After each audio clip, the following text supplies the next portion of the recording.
Call the House Tax Committee meeting to order at 11:08 a.m. We do have a quorum. I will move House File 848. I will now move the A15-0509 amendment. So that's what we have before us, members. I think what we'll do before we get into the bill is we do have a couple amendments here maybe we could get on just to be where we want to be here. I think we'll start with the Simonson. I believe the A21, H0848-821 is the Simonson amendment, I believe. Is that correct? Okay, let's go with that. Let's talk about that. Representative Simonson. Thank you, Mr. Chair. And the A21 is an exact replica of a bill that I dropped later in the session with the understanding that there may possibly have to be a last-minute fix here. And essentially, Mr. Chair and members, this is dealing with current law for the Duluth Seaway Port Authority and their tax increment financing district. And I do believe that the lobbyist for the Seaway Port Authority is probably in the room and could speak very briefly if you wish, but essentially it's language regarding around the interfund loan that the Seaway Port Authority could establish before approval of the TIF financing plan. And allows the authority to make loans under the program, and the proceeds of the loan may be used for any permitted use of the increments.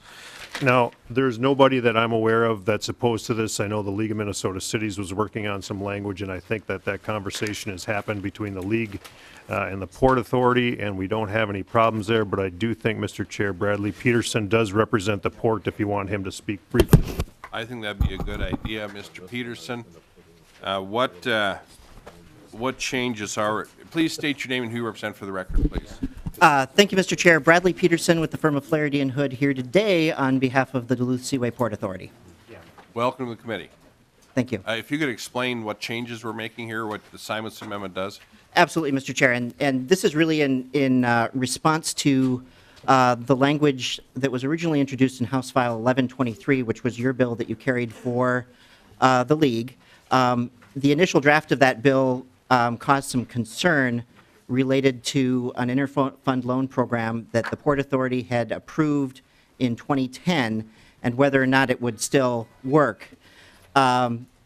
Subsequently, that language has been revised in the division report and has been fixed mostly, we think, but the language that's reflected here in Representative Simonson's amendment really is comfort language for the port that they'll be able to continue to do what they've been doing and be within the law.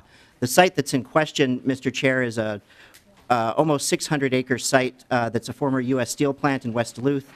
It's a very complicated project. There was special legislation passed in 2009 related to this.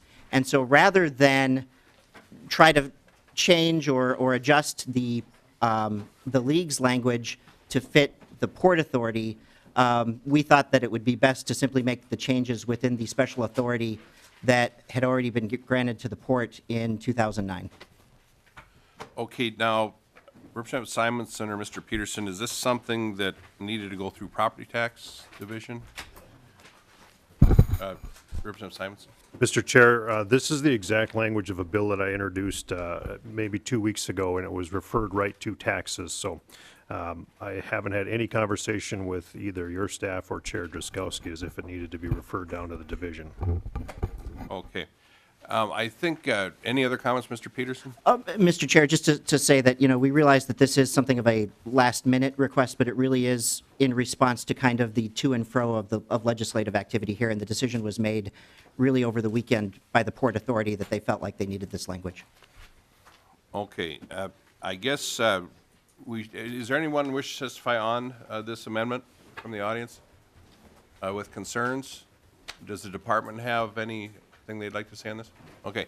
I think what we'll do, I think we should maybe put this on with a caveat that if some of the property tax folks have some real concerns, we'll want to work through those. And in fact, Chair Driscowski's not here right now, but I'd say let's go ahead with the caveat that if this changes Western civilization as we know it, we may need to relook at it down the road here. So with that, any member questions? Okay, Representative Simonson renews his motion to add the amendment H0848A21. Further discussion? Hearing none, all in favor say aye. Aye. Aye. Opposed? Motion prevails. Thank you, Okay. Mr. Chair. Thank you, and we'll just I want to check with a few folks to make sure we're good with that. Okay, item next, I have an amendment to add a few things in here, and I want to have staff go over these, and also anything that I do, I want to make sure if we have not heard it, that we hear it now. So anything that's new that hasn't been in bill form. I know there's some vendor payments in there for sales tax. I know we heard several bills, I think 3 bills to that regard, but in the CNG, I think we heard that too. But let's go through, Mr. Michael, if you could go through, and members, you should have well, before we do that, Representative Simonson, you're on a roll here. Representative Simonson moves the April 20th, 2015 minutes. Any additions or corrections? All in favor say aye. Aye. Opposed? Motion prevails. Thank you, Representative Simonson. Okay, members, you should have a sheet that kind of describes the author's amendment, the various provisions in here. And Mr. Michael, as you go through it for the members, if you could highlight something if we have not heard this in bill form. I want to be very clear so we can hear that now, maybe take a little more time looking at it. And then as far as the author's amendment, A32 amendment, is there anyone from the audience wish to testify on behalf of it with concerns? Would the department like to testify on this? No? Okay. Yeah. Okay, Mr. Michael, and so if you'd go through this, then we'll go to member questions on the amendment. Mr. Chairman, members of the committee, on the first provision of the author's amendment is the underlying amendment extends the Angel credit, and in drafting that, we simply forgot, we extended the funding, but we forgot to change the sunset, so that's what that does. Lines 1.13 through 2 is a clarification to the military pay subtraction to make it clear that this is, you either take the pay subtraction or you claim the credit. You don't get both of them. That's the way it was in Representative Detmer's bill. This is the provision that's in the underlying amendment did not pick that up, so that adds that back. Lines 2.16 to 5.6 is Representative David's bill that was heard last week on the apportionment of income for non-resident board members. Line 5.7 is a clarification that allows railroads and utilities to get the exemption under the state general tax, the $500,000 exemption that applies to all parcels. Line 5.8 to 5.9 is a change to the workforce housing TIF. The provision that we included in the author's amendment was the provision that was heard, Representative Fabian's provision that was heard in the division.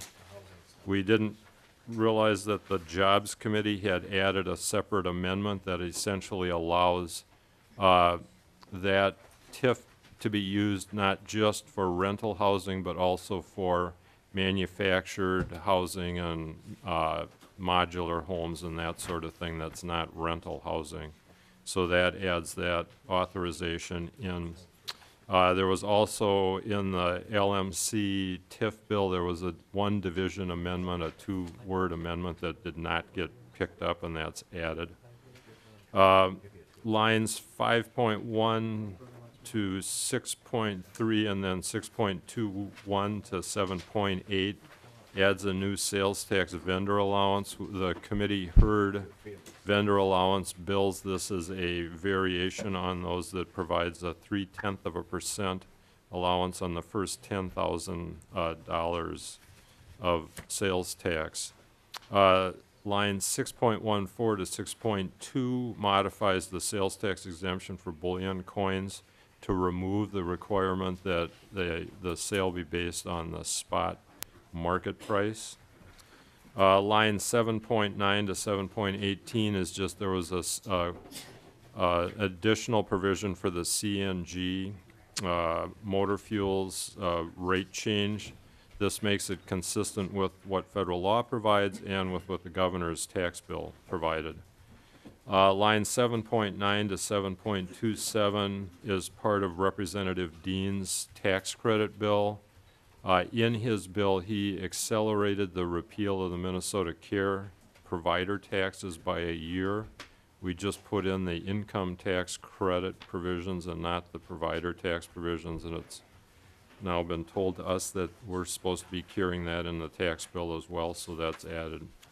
Finally, the very last thing is the change in the budget reserve transfer to match what's in the budget resolution, because Ways and Means is not gonna change that. Okay, thank you. Question, so, Mr. Michael, what were the items that we hadn't actually heard yet? Lines 7.19 to 7.27? I don't think the committee heard a bill. Correct. That was the 7.19 to 7.27 was part of Representative Dean's bill, and that was not heard in the tax committee. Is there anything else that we did not have in some way, shape, or form that we've heard? Mr. Chair, no. All of these other provisions are either technical corrections or additions of bills that have been heard. And Mr. Michael, the reason for the 7.19 to 7.27 is because with what HHS is doing for Minnesota Care kind of going away and becoming MNsure, that wouldn't be needed.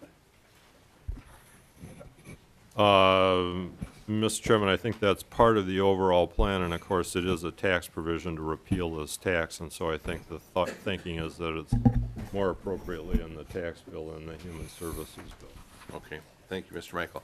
Okay, questions from members. Representative Dabney. Thank you, Mr. Chair. I'm looking at your amendment. I'm specifically looking at line 5.7, allowing railroad and utility property to receive a $500,000 CI exemption per county.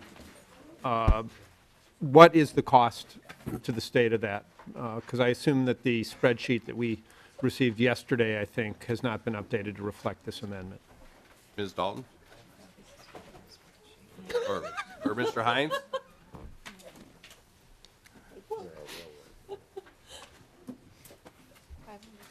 Please state your name and who you represent for the record, please, sir.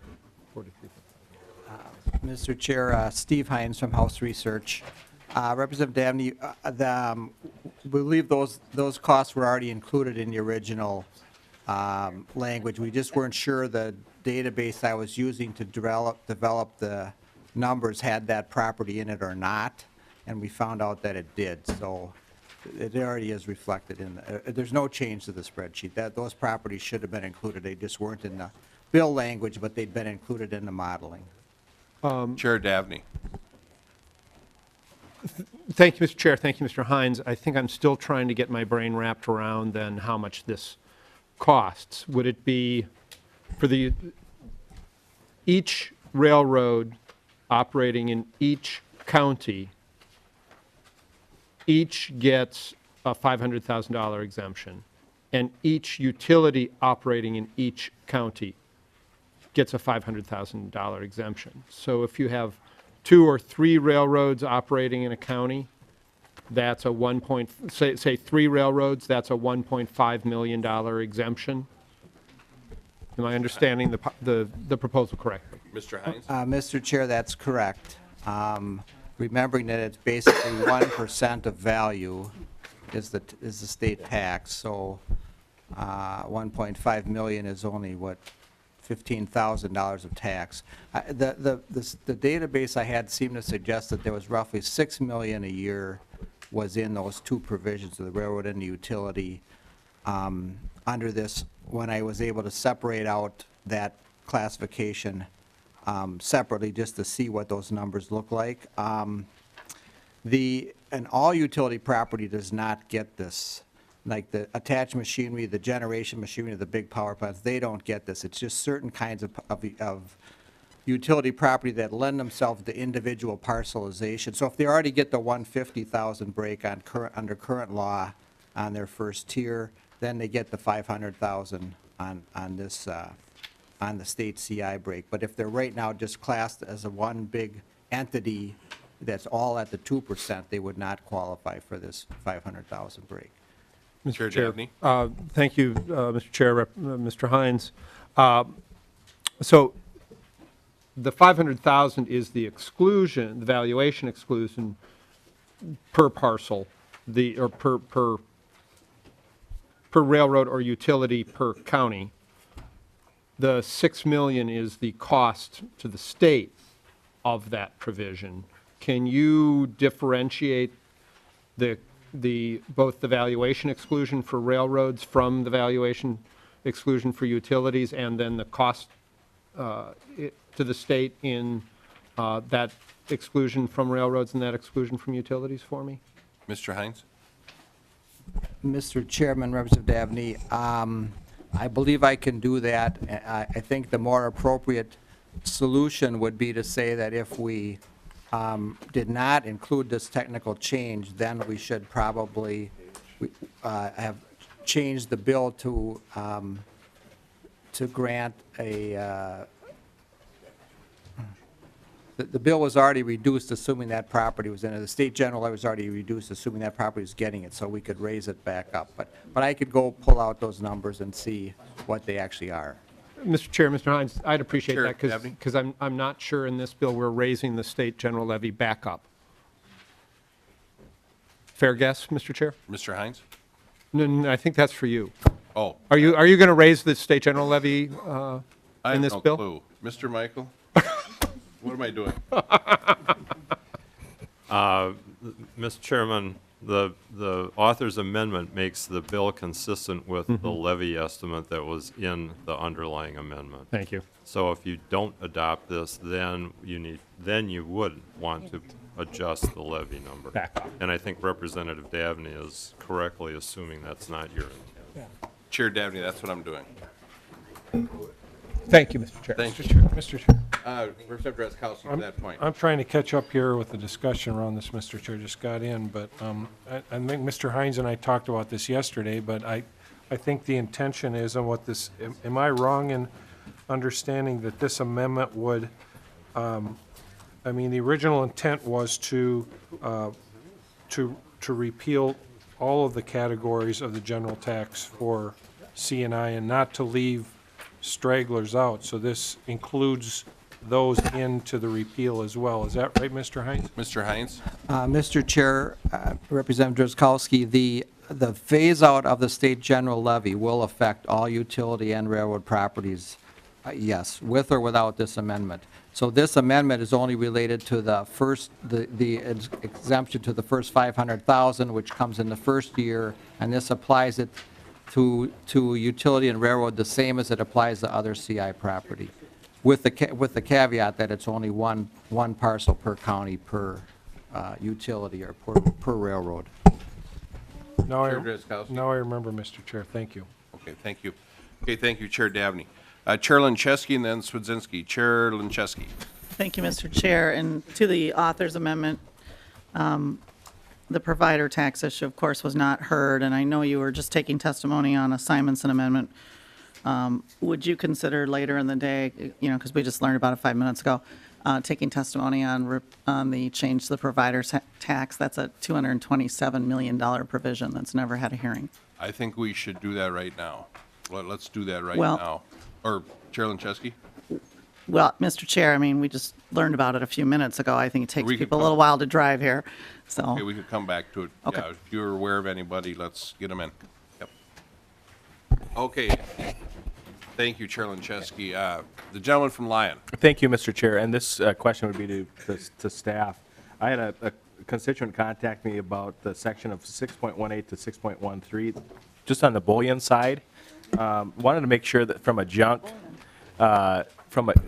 silver standpoint, they wanted to see if that exemption would cover that. That would be like formal U.S. coins, so like pre-64 stuff, if that would for sure capture that. And that, I think that's 90%, but yeah, anyway, so that's what they're. Ms. Dalton? Mr. Chair, Representative, this should capture anything that is primarily a silver coin, but by eliminating the spot market portion on coins, it does make, otherwise most coins would not actually apply or qualify. Representative Swedzinski? Okay.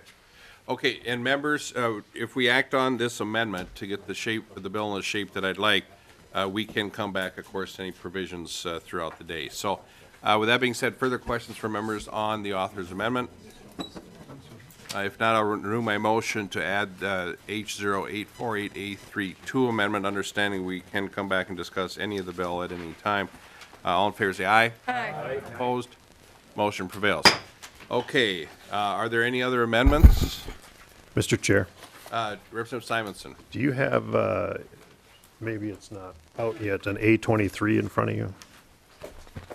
I do not recall seeing an 823. Do the pages have it maybe, or? Perhaps. Oh, there we go. Here There it we go. comes. Yeah, let's get that passed out. We'll go to that one next. And then members, if you have some amendments, let's get them ready to get passed out so we can start taking a look at them.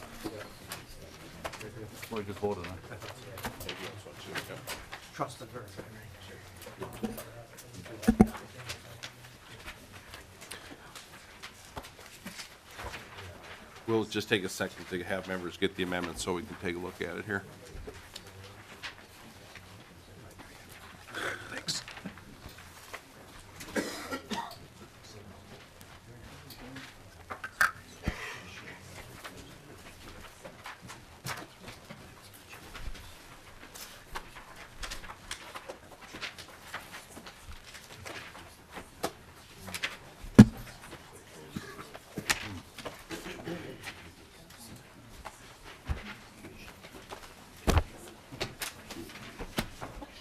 Good.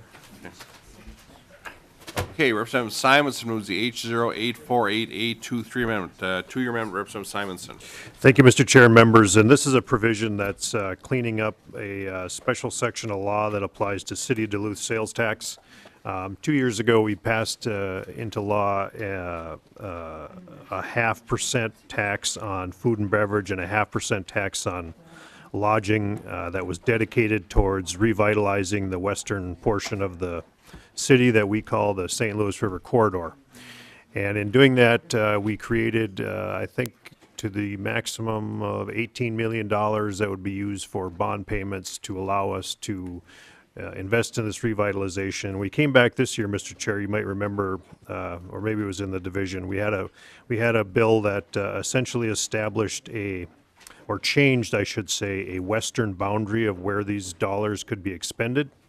And this, Mr. Chair, is essentially getting the bill, your bill, in the same shape as the Senate version with respect to this provision by adding a northern boundary to include Skyline Parkway. So, in other words, we're tightening up the area where these dollars can be spent in Duluth because we sold it as a St. Louis River Corridor Improvement Program, and we want to make sure that those dollars are expended in that corridor.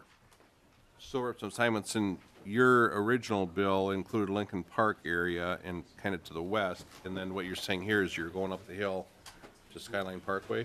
The original bill, Mr. Chair, was at 34th Avenue West 2 years ago, which did not include Lincoln Park. We came back this year, amended it to 14th Avenue West, which includes Lincoln Park, and now we're just tightening up the northern, the up the hill boundary, if you will, to Skyline Parkway, which still includes Lincoln Park. Just excludes the area above Skyline Parkway. Okay. Questions for members? Chair Drazkowski. Mr. Chair, I'm wondering if we could have staff help describe this a little more too. I think Representative Simonson, this is an augmentation of the bill that's in the division report, is that right? Yes, correct. Ms. Dalton? Mr. Chair, Representative Drazkowski, I believe that Representative Simonson actually described it accurately. The way the bill is written right now, the allowed area would go from the lake all the way to the city border on that side. By putting in Skyline, you're taking out some of the area above Skyline Drive that would otherwise be eligible for spending. So this, Representative Simonson's correct, this does actually tighten it. It moves the boundary from the city border down to Skyline Parkway. Thank you. In the city border, then Representative Simonson would be touching Hermantown or bordering with Hermantown? On the north side, it borders with the city of Hermantown, correct? Okay. Representative Swazinski. Thank you, Mr. Chair. Just a question to Representative Simons. Kind of what percentage of the city would you say would be kind of being cut out of the mix because of this amendment? Just from a, yeah. Sure. Simonson. Thank you, Mr. Chair, Representative Swizinski. So the question is, well, essentially what I can maybe tell you is that if we pass the amendment, we're creating about a 30 to 35% square of the city where these dollars could be expended. If we don't pass this particular amendment, maybe that's closer to 45%. But keep in mind that we sold our constituents on this tax provision with the intent that they would be spent in this St. Louis River corridor. So we're just essentially defining this corridor. The gentleman from Lyon. Representative Simonson, how far, when you go down from the Lincoln Park neighborhood that you're including, does it include more than Lincoln Park? Are you going further out, Further east, Mr. Chair? further, further west? Mr. Chair, the easternmost boundary would be at 14th Avenue West in the waterfront, which is essentially where the, what you might know as the port terminal is, let's say, in that area.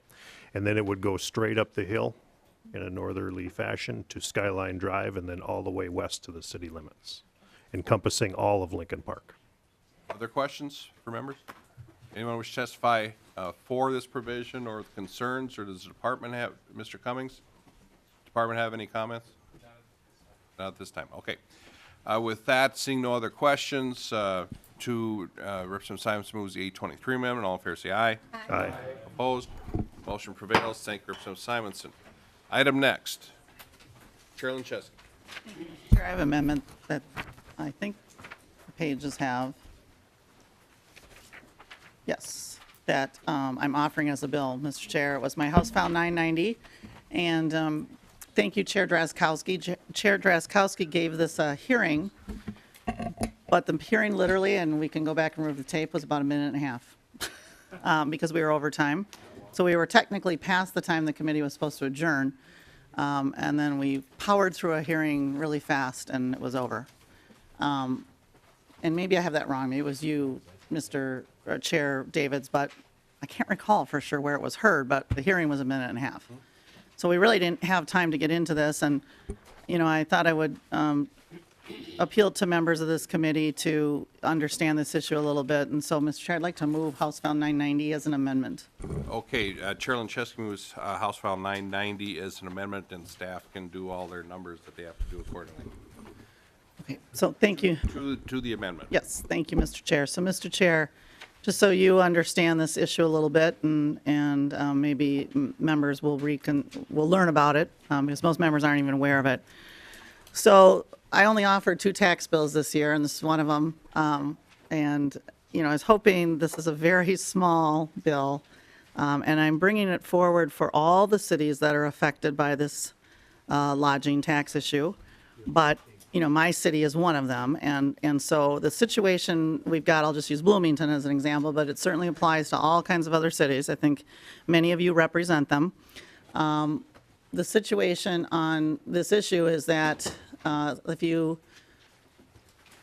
Bloomington is being treated different than, say, Minneapolis and St. Paul. And I know members of this committee have heard me say this many times, that Bloomington has more hotels than Minneapolis and St. Paul combined. So we have the largest hospitality industry in the state, yet we are being disaffected in the tax code, disadvantaged in that our, you know, larger competitors, Minneapolis and St. Paul, again, we're bigger, but there are sort of competitors for the hotel industry. They're getting a tax break that we're not. And many other cities are in the same situation. And the way it works is it depends how you book your hotel, if you do it as an online travel company or if you do it through the old-fashioned bricks and mortar way. So the way this all plays through, and I can ask Ms. Dalton to walk people through the detail if they want to hear about it more, is at the end of the day, the cities like Bloomington, Duluth, and I know I didn't ask Ms. Dalton to bring the list, and I should have. You know, maybe she can remember some, but it was like Brainerd and Bemidji. There's just a bunch of them. You know, we're getting less money to the general fund than our competitors. And so Minneapolis, for example, is getting more lodging taxes because the way the state law is written, and cities like Bloomington are not. And so I don't know, Mr. Chair, if you want to ask Ms. Dalton about it further, but I guess I would ask you, Mr. Chair, first, or Chair Drazkowski, what your thoughts were about why you didn't include this in the omnibus tax bill. Thank you very much. First of all, we will go to Ms. Dalton, but I think we will need to take some testimony on this, because I do know there's some concerns about this provision. I'd like to hear what they are from interested parties. Chair Lancheski? Well, Mr. Chair, if you're going to take testimony on all the amendments, I wish I'd have known that. That's not typical, but I would like to get my city in, so I can withdraw this right now. Okay, Because then we'll have testimony against it, and the folks who care about it don't know that there's testimony taken today. Okay. I think, thanks for bringing that up. I don't think we will take testimony on this. We shouldn't be taking testimony on any of these. That's what yesterday was for. So, in fairness to Chair Lancheski, we can continue to work on this with member questions and Ms. Dalton. Let's go to Ms. Dalton. I'm glad you brought that up, Chair Lancheski. Okay. Let's go to Ms. Dalton, then we'll go to member questions. Mr. Chair, members of the committee, right now, the state collects its sales tax on the service charge of travel intermediaries, so Travelocity, Orbitz, things like that. It also imposes the local taxes that it collects directly, the local lodging taxes. 4 of them are collected directly by the state, Wabac, Minneapolis, St. Paul, and I have to admit, I don't know what the 4th one is. It might be Rochester, but I'm not 100% certain of that. Anyway, for those 4 cities, those travel intermediaries are subject to those local lodging taxes as well. However, there is no provision that says if a local government is imposing a lodging tax and collecting it locally, that those travel intermediaries are subject to the tax on the full price. So what they do instead is that they pay the lodging tax on their kind of wholesale price on those rooms, and then they charge a higher fee to the person who is renting through them, and the fees are built in, so the person doesn't know that they aren't paying the full lodging fee. Okay, now, help me out, Ms. Dalton or Mr. Michael. Was this provision in the the department's technical bill? No, it's different. Okay, let's, but Chair Lancheski? Mr. Chair, my bill is not the same as what was being offered by the Department of Revenue. How are they? There's some similarities, but they're not identical. I think the argument in the 1.5-minute hearing was about clarification of past actions of the legislature. But I think the department is trying to clarify something from before. That's not really my goal. My goal is equal treatment. So they're similar, but they're not quite the same. And so when we talked about the technical bill here, that was different. Okay, member questions? Chair Drazkowski? Thank you, Mr. Chair. I've tried to collect some notes on this, and maybe Ms. Dalton actually said this while I stepped out, but this would expand the lodging tax to accommodations intermediaries. Do we have a list of those, or did you iterate a list of those, Ms. Dalton, when I stepped out? And rental home operators, travel consolidators, tour operators, and other person that facilitates the sale of lodging. This would expand 125 different lodging taxes around the state to that. Is that what we're doing here, Ms. Dalton? Ms. Dalton, or is that in the technical bill? Mr. Chair, Representative Drazkowski and Representative Lancheski, the language that's actually here is what was in the governor's proposal. There was an amendment to Representative Lancheski's bill that would have modified it somewhat. The definition of ancillary services and accommodation intermediaries is the definition that is in the general sales tax law for what we impose the general sales tax on. I know basically it's aimed at the online intermediaries, and I know that there was work when that definition was developed to exclude things like traditional travel agencies. But if there is somebody from the department who might want to comment further on kind of the negotiations that occurred previously when we developed that actual definition of accommodations intermediary, that Well, would be we good. weren't going to be taking testimony here, so let's go to member So, questions. Mr. Chair. Chair Drazkowski, you have the floor, and then. Thank you. So and thank you, Ms. Dalton. So what we are discerning here is that this is expanding the lodging tax in these 125 communities around the state, and we did hear this in the division. There was a heartburn amongst a large number of members I talked to after the hearing was had, which I wasn't in the room during the hearing, Representative Lincheski. So it's an expansion of it. The question is as to what extent and to which different types of businesses seems to be the discussion, Mr. Chair. Okay. Do we have a list of the 120 cities, and could we have someone read them? Just kidding. Chair Lincheski. Chair Dapp. Okay. Thank you. Chair Lincheski. Well, Mr. Chair, I'm actually surprised to hear Chair Drazkowski say that, and, I don't know what the heartburn was. It certainly must have happened in the hall because, like I said, the hearing was about a minute and a half. It started after the committee was supposed to be adjourned. And so neither I nor my city, in fact, some of my city testifiers didn't even get to testify. So, I think the right thing would have been to have another hearing so that people could have talked about it. Particularly since, usually, committee members and most committees kind of get, some priority time to have their bills heard, and it's one of two I introduced. And I think the combined total of those two bills hearings was under 5 minutes. And so, if there was some large heartburn, I wish that would have been shared with me. But what I can tell you is, if folks don't think Bloomington should get this tax treatment, then let's remove it for the people who have it. I mean, if there's a problem that it's terrible tax policy, then why do some cities have it? I mean, it's just, so Biwabic gets it, which I don't know what their hotel industry is like in Biwabic. I can only imagine. And I don't even know where Biwabic is, quite frankly. I think it's on the Iron Range. So, where is it? Representative Moline, where's Biwabic? Mr. Chair, Representative Lincheski, it is on the Iron Range. It's actually would be in Representative Dill's district, I believe, or Metza. Not sure. So, Mr. Range. Chair, Mr. Chair, can Lincheski. Representative Moline tell us how many hotels are in Biwabic? Representative Moline, how many hotels are in Biwabic?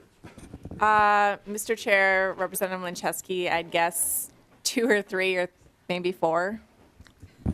Chair Lincheski. Well, thank you, Mr. Chair. So, I mean, I just hope members would be fair in their tax policy as they think about this. So I think 6 are under construction in my city right now.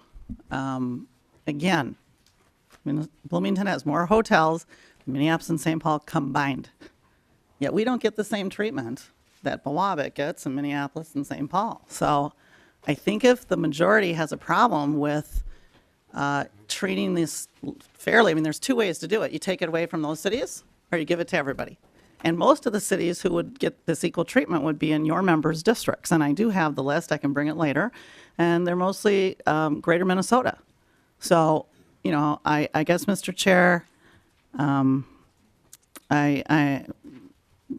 befuddled as to why this didn't make it into the tax bill, but at this time, and I hope we can consider this further with you, Mr. Chair, as the day goes on and tomorrow, I'm going to withdraw the amendment. Okay, thank you, Chair Lincheski, but let's, I'm going to be asking some more questions if we go into recess or before the meeting tomorrow. But one question, I know it's withdrawn, but just one quick question to Ms. Dalton. If this affects Bloomington, why do we keep hearing stories about it affecting 120 some other cities too? What are we doing here? Mr. Chair, this amends the general local lodging tax law as well as all of the special laws. Bloomington's local lodging taxes generally imposed under special law, but there's 120 cities and small towns that impose it under the general law in 469.19. And so all of them would be affected as well. Okay, this has been withdrawn at this time. Okay, the next amendment?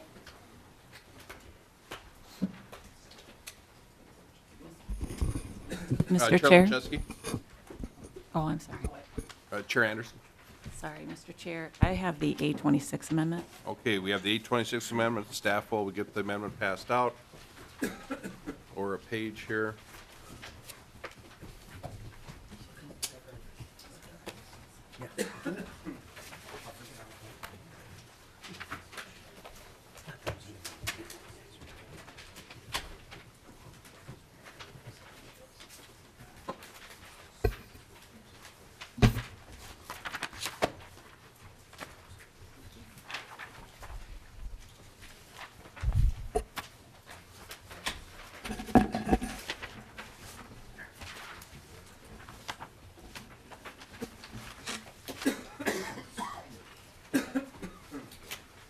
Okay, I think most everybody has the amendment.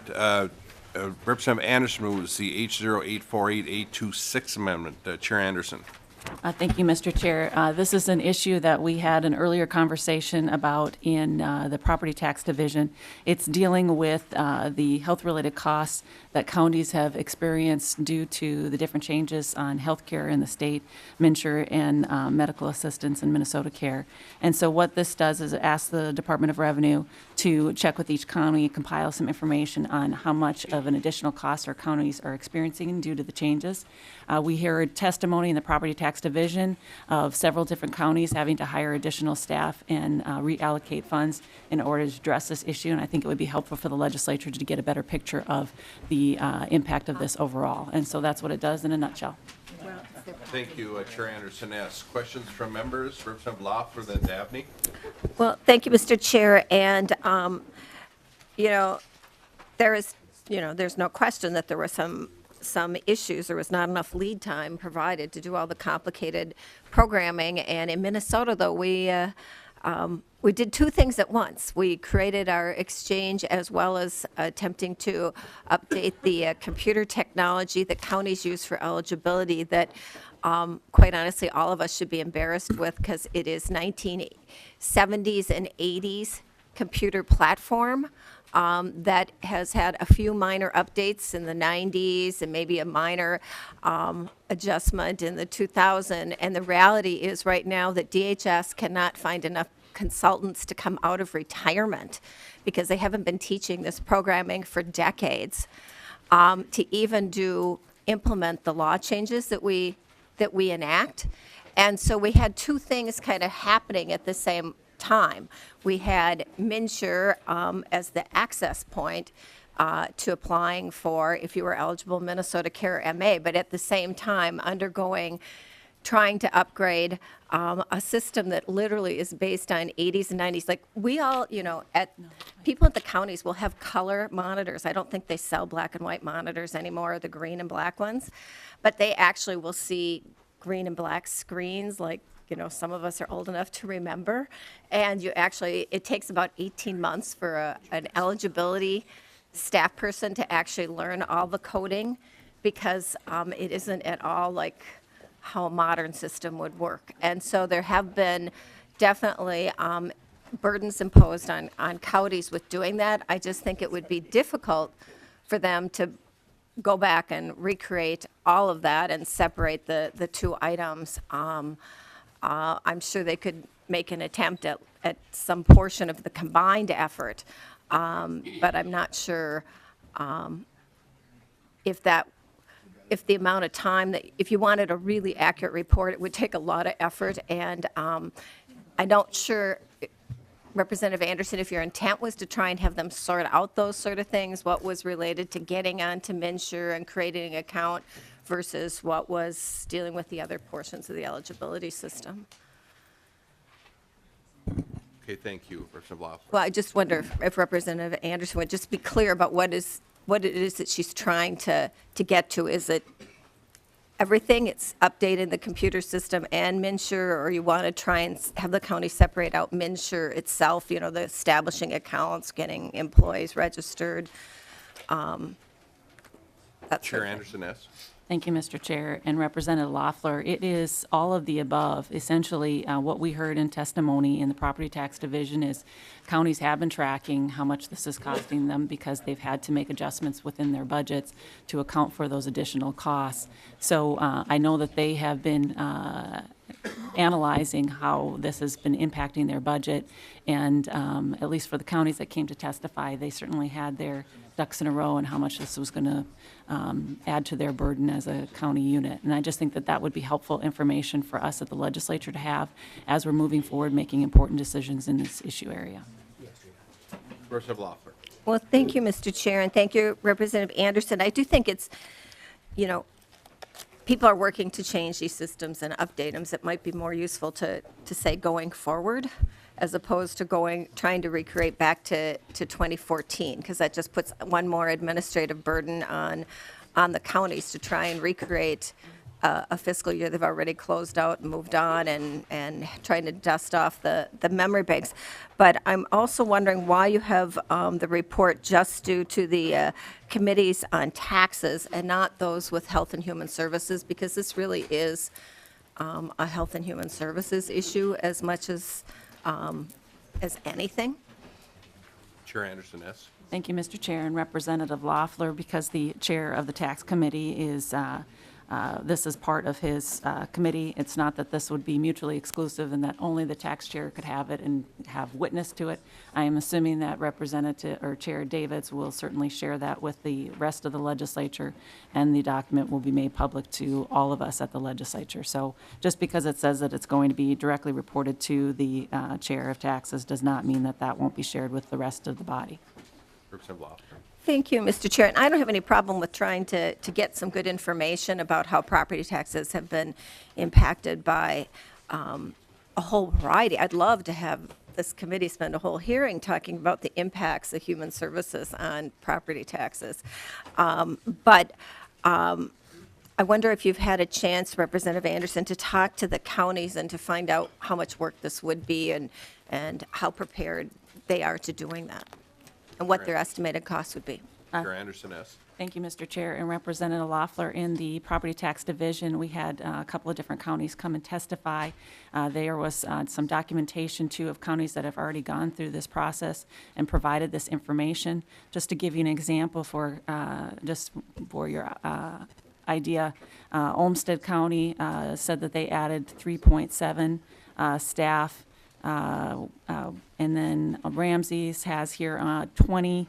There's another Stearns County with 15, and it goes on. There's a couple of other examples too. So that was part of the committee process in property tax. So the counties are doing tracking of this issue because obviously, because it's a new expenditure for them, they have to find funds elsewhere to offset the costs that they've been experiencing. So I don't think it's going to be a heavy lift for them to be able to provide this information to the Commissioner of Revenue. Representative Loeffler. And thank you, Mr. Chair. I'm not trying to be obstructing. I'm just trying to understand what you're doing and to make sure that what we get is understandable and supportable in terms of, I think, the intent of looking at this in the tax committee. And,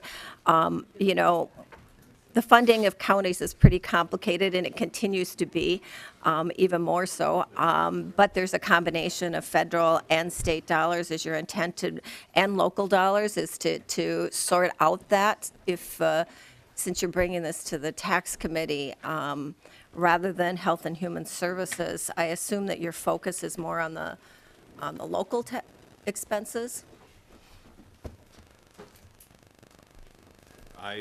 Chair Anderson.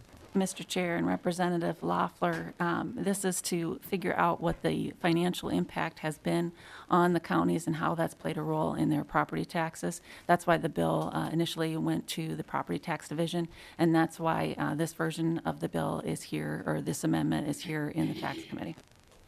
Representative Loeffler. Well, thank you, Mr. Chair. I think the language is pretty general, and it probably won't get you exactly to where you want to go yet. Thank you. Chair Dabney. Thank you, Mr. Chair. Well, Representative Loeffler, it won't get the legislature the information we need because it's only asking part of the question. Changes always have expenses, but with the expansion of MNsure, we also saw a significant expansion in the number of people covered by health insurance. And our county, Hennepin County, saw a meaningful decrease in uncompensated care. So there were savings to the county through that, as well as, costs associated with changing over to new systems. Representative Anderson, what's the fiscal note on this? Chair Anderson asks. Mr. Chair and Representative Davney, this is information that we're asking the Department of Revenue to obtain from the counties. And if there's any costs that they have in collecting this information, it would be for them to absorb. Chair Dabney. Well, Mr. Chair, Representative Anderson, every little report we get includes that first sheet that pursuant to Minnesota statute, yada, yada, yada, the cost of developing this this report was and fills in an amount. Now, none of them are free. None of them have a fiscal cost of zero. They all cost something. There's staff time that you have to attribute, things like that. So again, what's the fiscal note? Mr. Chair. And do you have the fiscal note in your possession? Representative Davney, Representative Drazkowski reminds me that the fiscal note on my bill was zero. Mr. Chair Chair, Dabney. does staff have that?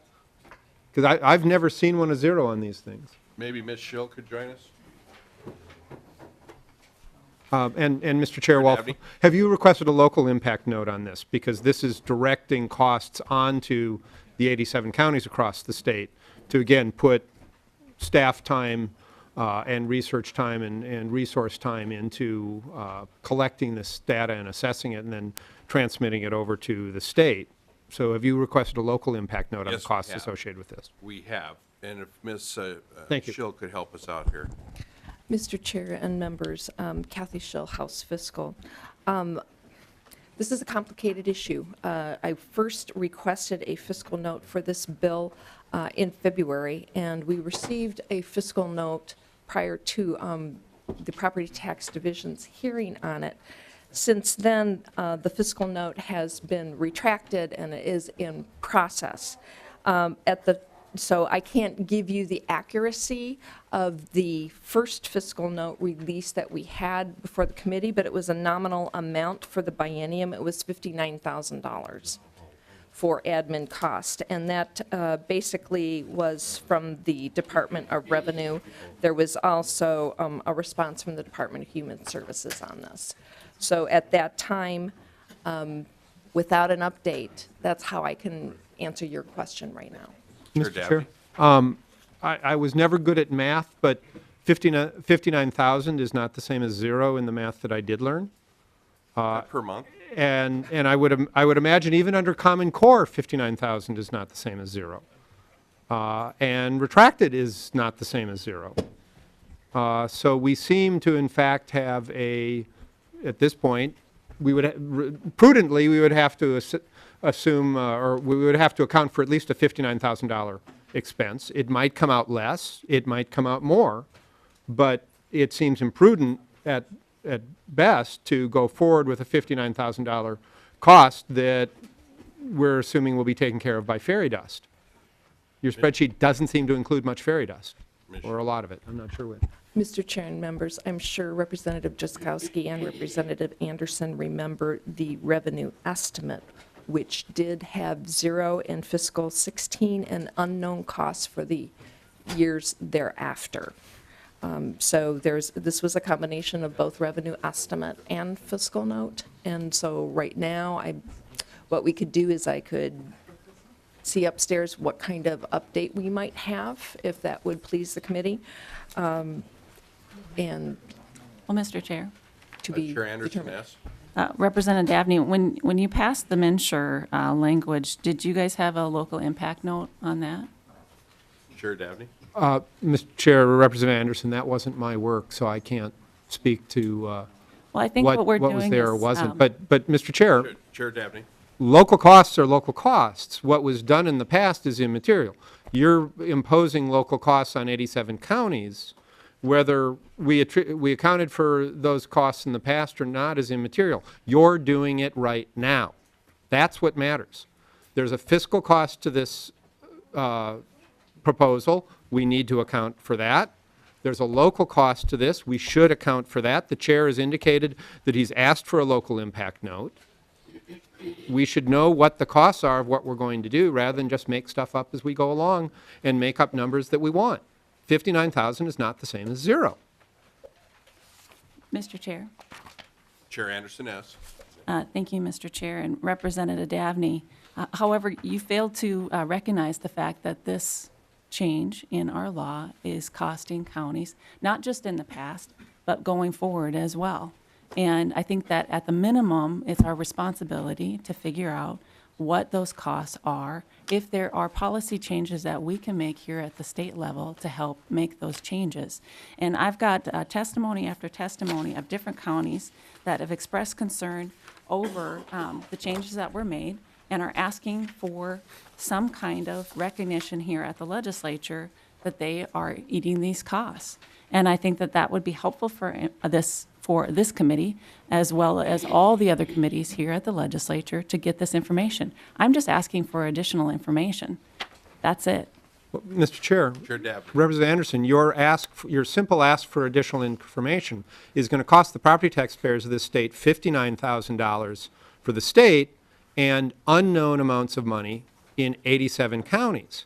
We can wish that away. We can pretend it doesn't exist. We can justify that expense, but we can't make the expense disappear. 59,000 and zero are not the same thing. Mr. Chair. Chair Anderson, yes.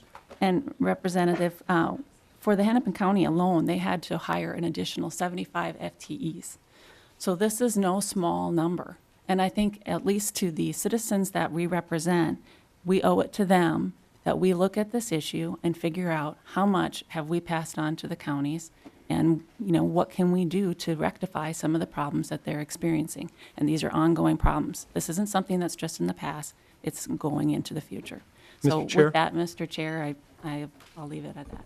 Okay. Chair Dabney. Well, Mr. Chair, Representative Anderson, we also owe it to our taxpayers to be responsible and mature with the amendments we provide, which means recognizing that when there's costs attached to those amendments, there's costs attached to those amendments. And wishing that cost away doesn't make the cost disappear to the taxpayers of the state. Thank you, Mr. Chair.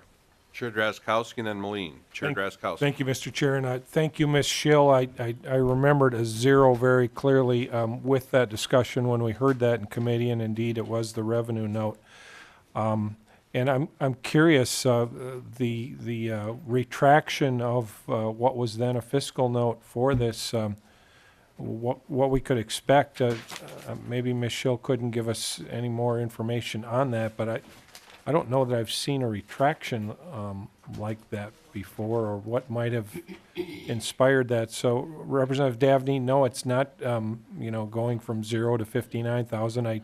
I do remember a zero, and but apparently the fiscal note came out after that, and it looks like Ms. Schill doesn't have anything else to tell us on that item. So, no, Ms. Schill, if you don't have anything else, feel free to. Anyway, so members, I support this provision. We heard this in Property Tax Division. Some counties testified that these additional costs that have been accruing to counties because of the additional burdens of MNsure upon them were getting to be very burdensome and have been accumulating for up to 3 years. We can continue to allow our head to be stuck in the sand on this issue, or we can do something that's very prudent, like Representative Chair Anderson is bringing with this proposal, and be prudent overseers of the people's money. So I appreciate this amendment and support it fully. And members, just for clarification, the revenue note and the local impact note were for House File 419, just for the record. Okay, Representative Moline. Thank you, Mr. Chair. And Representative Anderson, I guess I have a question about on line 1.9 of the amendment, where you require the county employees and county staff to to compile information regarding the administration of Minnesota Care. And I'm just kind of wondering how that's relevant going forward, since the Republicans are planning on eliminating Minnesota Care. And in fact, the chair's amendment that was just passed on to the bill eliminates the Minnesota Care provider tax. Minnesota Care, of course, is the insurance that provides coverage for the most low-income Minnesotans, entrepreneurs, farmers who can't afford to purchase private insurance. And so since the Republicans are proposing to eliminate Minnesota Care, I'm wondering why you're still going to require county staff to compile information on how much it costs to administer Minnesota Care through MNsure. Chair Anderson asks. Thank you, Mr. Chair and Representative Moline, because I'm not looking at just going forward, I'm also looking at what has happened up to this point. So this is a combination of getting information for us that will help us in making decisions, so. Representative Moline. Thank you, Mr. Chair. I mean, to look backwards like that, and I would imagine these county employees, talking about county costs, the county employees who help people with enrolling in medical assistance in Minnesota Care, the same county employees who are currently serving the most low-income Minnesotans who are, you know, probably managing crises in their personal and financial lives, and those workers are attempting to assist them right now. And now they're going to be, instead of helping those people, they're going to be taking their time away to look back at what they did in 2014 and be compiling information for you for this study that's then going to be reported to the tax chair. And it seems like compiling a lot of information that's not even going to be relevant, such as the Minnesota Care piece.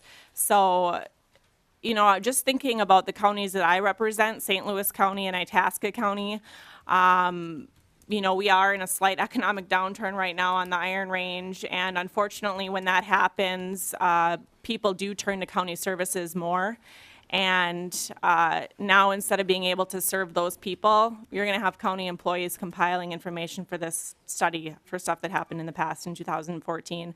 I don't want my counties to have to absorb these kind of costs and to report back to the tax committee on it. I think we need to look on going forward on the best way to serve Minnesotans. So I would ask committee members to please recognize the costs that counties are going to have to incur in order to enact this, and I would ask committee members to please oppose this amendment. Thank you. Chair Anderson, yes. Mr. Chair and Representative Moline, as I mentioned to Representative Loeffler, we need this information. I think this will help us as being decision makers.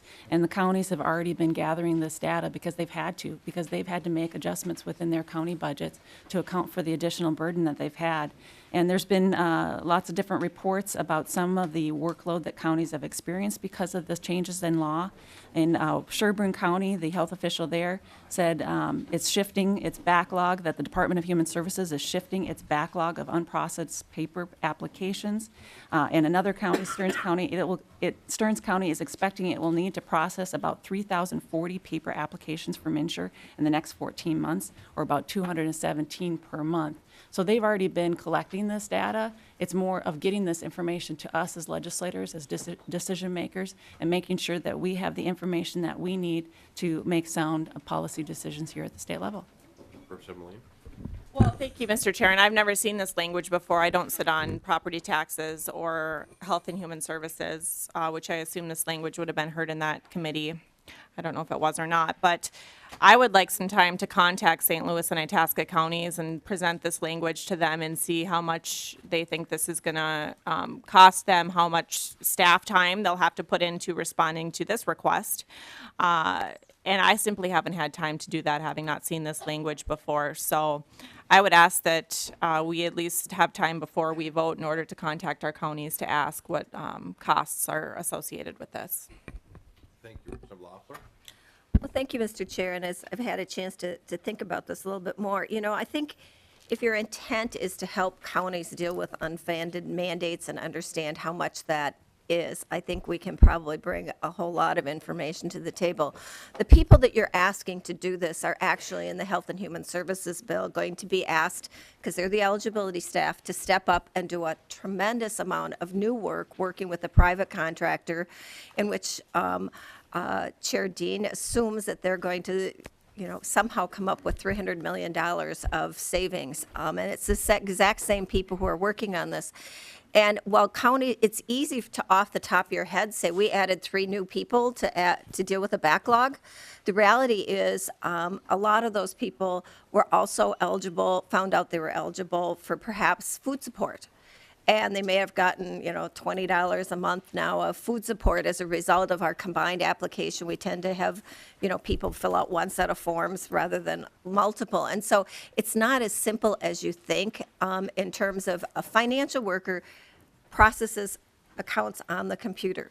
And separating out all the different programs and MNsure separate from others is going to be more complicated. And I think that you have a chance to realize in some counties there may be some dedicated staff who were hired just for MNsure and who did outreach and a facilitation of helping people get through that system.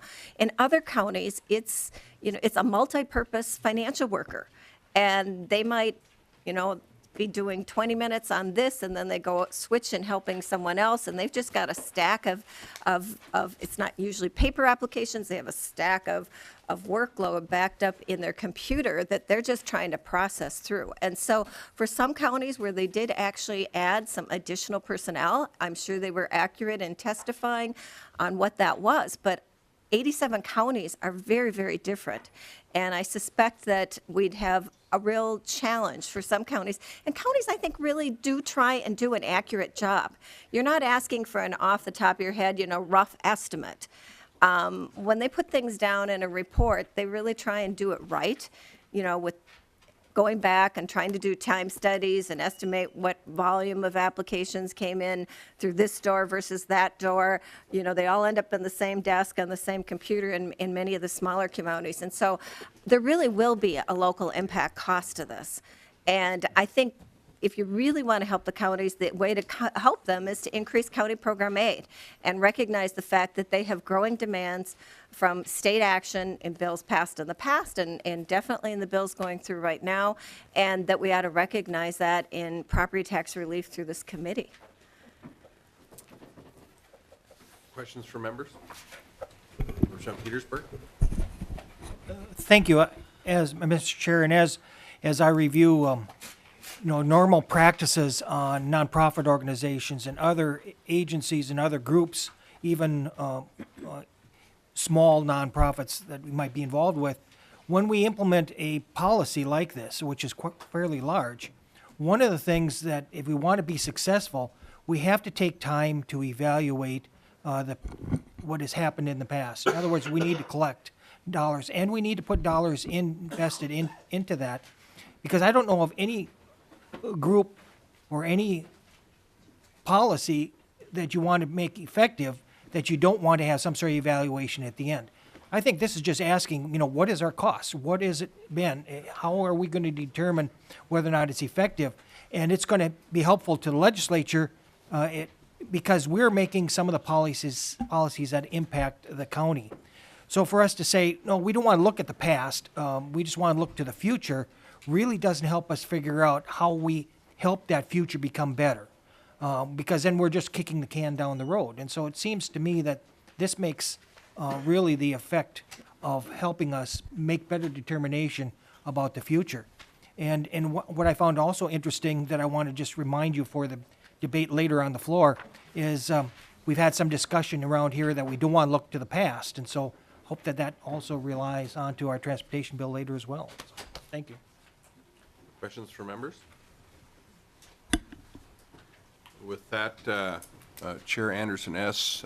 Renews her motion that we add, moves the 826 amendment. All in favor say aye. Aye. Opposed? No. Motion prevails. Okay, amendment next. Chair Drazkowski has an amendment, I believe.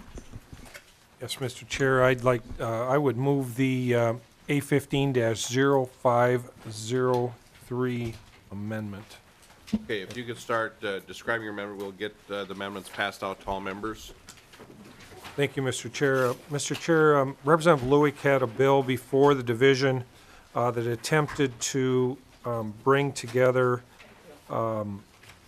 some disputes between counties and assessor groups and others about the qualifications for being an assessor, the accreditation or the certification around it. We heard the bill in division.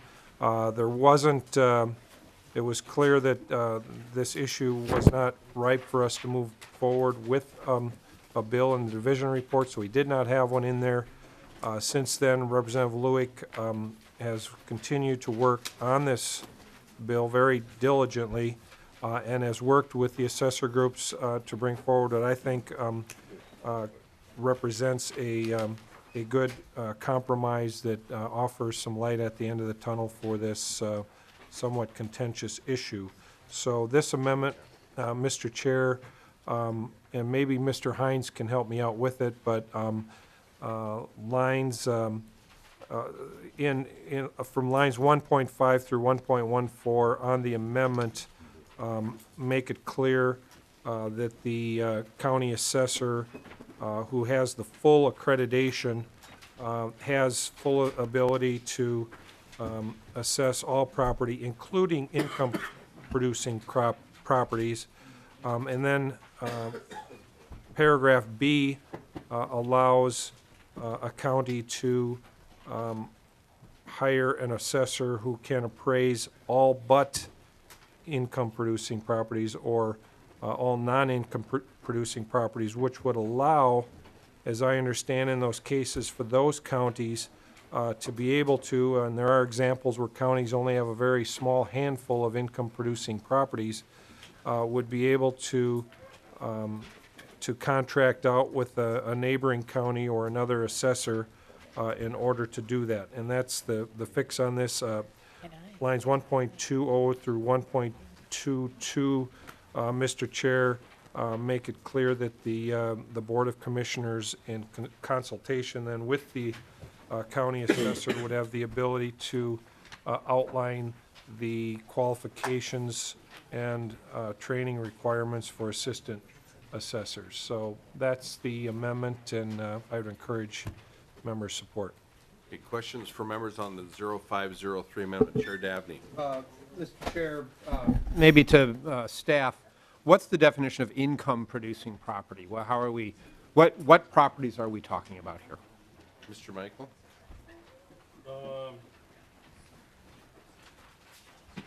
Mr. Chairman, income-producing property is defined by reference to, it's basically Class 3A and 3B and 4A and 4C, except for seasonal rec properties. So it's CI, it's apartments. I don't know if Mr. Hines wants to talk about this, but there's he'd like to.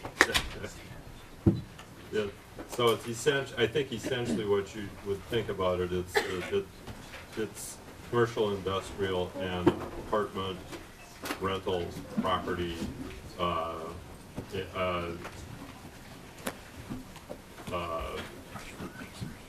Essentially, that's largely it. I'd have to go back.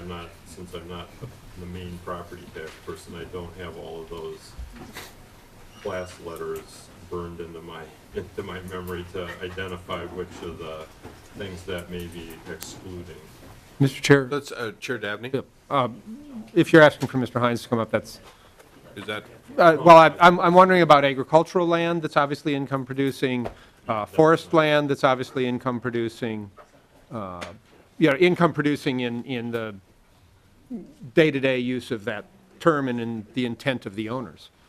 okay, and we'll go to Mr. Hines in a second. Mining Carolyn Chesky, we have a situation where I think your members, and not right now in Ways and Means, I'm trying to monitor this so I'm not playing games with either side here. So members, we may be called up, the Ways and Means Committee members, at some point. We go into a brief recess so that members from both sides of the aisle can get up there and vote whatever they need to do in Ways and Means. So we're gonna be kind of monitoring that because I don't want to, you were up there, you were down here. We want to make sure people get their votes for the record. So to the Dabney question, Mr. Hines. Mr. Chair, Representative Dabney, the answer truthfully is I'm not positive myself. I've always assumed that that language is basically referring to commercial and industrial. I don't believe that they consider agricultural income producing because the valuation of ag land is not really done on an income producing basis. It's done on a strictly a sales basis. But it would be better to get, if somebody from the assessors organization or the Department of Revenue Property Tax Division could give you a more definitive answer. But I think when they refer to income producing, it's almost all just CI that they're talking about. Chair Dabney. Thank you, Mr. Chair. Thank you, Mr. Hines. Excuse me, Mr. Michael, to the Dabney question. Just to enumerate, based on the statute, it does not include agriculture. I can tell you that to verify what Mr. Hines said. But it does apply to both Class 3 and Class 4, so the apartments, I believe, would be in there. And it's a fairly complicated listing. It also includes certain parts of Class 5, which is the sort of the catch-all. Well, But it would not include agriculture, and it would not include homes. Mr. Chair, I won't ask Mr. Michael to read the listing in the statute Thank you. for us. But to the amendment, Mr. Hines, it seems to be differentiating for basically CI property as we understand it. In paragraph A, you need to be an accredited assessor. For real property, not including income producing, you need to be a certified inspector. And to be an assistant, it's whatever. Can you review for me the distinction between accredited and certified, and which is more skilled and knowledgeable in our system of 3 or 4 rankings of assessors, please? Mr. Hines. Chair, Dabney, I'm going to refer to Mr. Clayman, who's been doing a little research on this project, and I think he's got better information than I do on that. Mr. Clayman. Thank you, Mr. Chair and Representative Dabney. There are, and I don't know if I'll be able to list them off the top of my head, there are 4 levels of assessor accreditation. The statute as it exists now was I believe the 3rd level. That's the accredited Minnesota assessor. The level beyond that is, again, I can't remember the name of it off the top of my head. I have a list of this, which I could actually go grab and provide to the committee if they'd like. The certified assessor, I believe that's the 2nd level. So with respect to this particular amendment, the certified Minnesota assessor referenced in paragraph B on page 1, or page 1, line 11, would be a lower level of assessor licensure than the Minnesota, or accredited Minnesota assessor that's referenced on lines 1.8 and 1.9. Chair Dabney. Thank you. And thank you, Mr. Chair. I mean, a couple of things come to mind. One, we had a lot of conversation in the division about how the Minnesota property tax system is just too darn complicated. And yet the division report that was reported out Friday afternoon makes the property tax system more complicated. And now we've got an amendment from the chair to make it even more complicated. And now we're saying, you know, if you're a homeowner, if you're a farmer, if you're a cabin owner, whatever. We don't require as much knowledge in the people who are going to assess your land for property taxes as we do if you're a business owner. And, you know, Representative Marquardt, who chaired the division for 4 years in the past, is very articulate when he observes that property taxes are the only place where the government tells you what you're worth to determine the taxes. The government comes in and says your house is worth X and then determines how much taxes you pay. We don't do that with sales taxes. We don't do that with income taxes. We don't do that with any other tax. So the quality and knowledge and training of the folks who make that determination is key. And with this amendment, Chair Drazkowski is saying, well, the quality isn't as important as we thought it was. And it's going to lead to more of the very same problem that we attempted to solve 2 years ago, which was inconsistent assessment practices across the state. And we heard from forest landowners whose parcels crossed county lines, same parcel, 2 different counties, and were assessed differently based on which county was assessing their property. That sort of inconsistency drives property owners in Minnesota nuts and undermines their confidence that the system that assesses the valuation of their properties, whether it's farmland, we got the same complaints there, seasonal rec, homesteads, whatever it might be, drives those folks crazy, undermines the quality that they see, undermines their belief that the system is accurate and fair and valid. I'd ask members to vote against the amendment. Thank you, Mr. Chair. Thank you, Chair Dabney. Chair Drazkowski. Thank you, Mr. Chair. Members, this amendment really aims to get at an issue in the assessing community and in the community of counties, if that is such a thing. By the way, the Association of Minnesota Counties supports this as it's drafted going forward. But it gets at an issue that puts some counties, especially smaller rural counties, in a position where they are forced under the current law to hire the much more expensive assessors and really not need that level of accreditation that currently exists in law. So I think it gives counties a lot more flexibility in the ability to do the best they can to serve the people. And this is no more complicated for property owners whatsoever. This is only the discussions around what type of assessor that is in that particular county or is doing certain types of work will really be reserved for the county board and the assessor in those respective counties. Mr. Chair, thank you. Thank you, Chair Drazkowski. The gentleman from Lyon. Thank you, Mr. Chair, members. I've heard from my county as well, that's just retention of staff, and, a lot of our assessors in our rural areas are aging members of the community, and the changing this and some of the demands that were going to be placed upon them when it comes to continuing education has been a big concern of theirs, and I think Representative Lewick's amendment here, Bill, does a lot to help ease some of those concerns from rural counties, and I just want to appreciate and say thanks for the work that he's been doing on this subject, and thank you, Chair Drazkowski, for moving it forward. Further discussion. Representative Petersburg. Just a quick question in regards to this licensing accreditation versus just certified, and maybe for either one of you up there. Currently, I know that assessors are also engaged in regards to setting values for loans and other things, which limits whether or not people can actually buy a home or not. Do you know what level is required in order to get an assessment for federal FMHA loan or others? Does it require accredited assessor, or can just certified do that? Mr. Clayman? Or Mr. Hines? Chair David, represent Petersburg.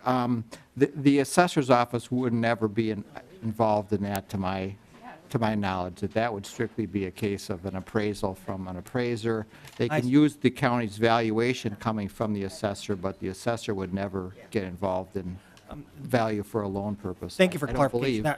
believe. That clarifies that for me, and I apologize for that, not making the distinction, so thank you. Further discussion.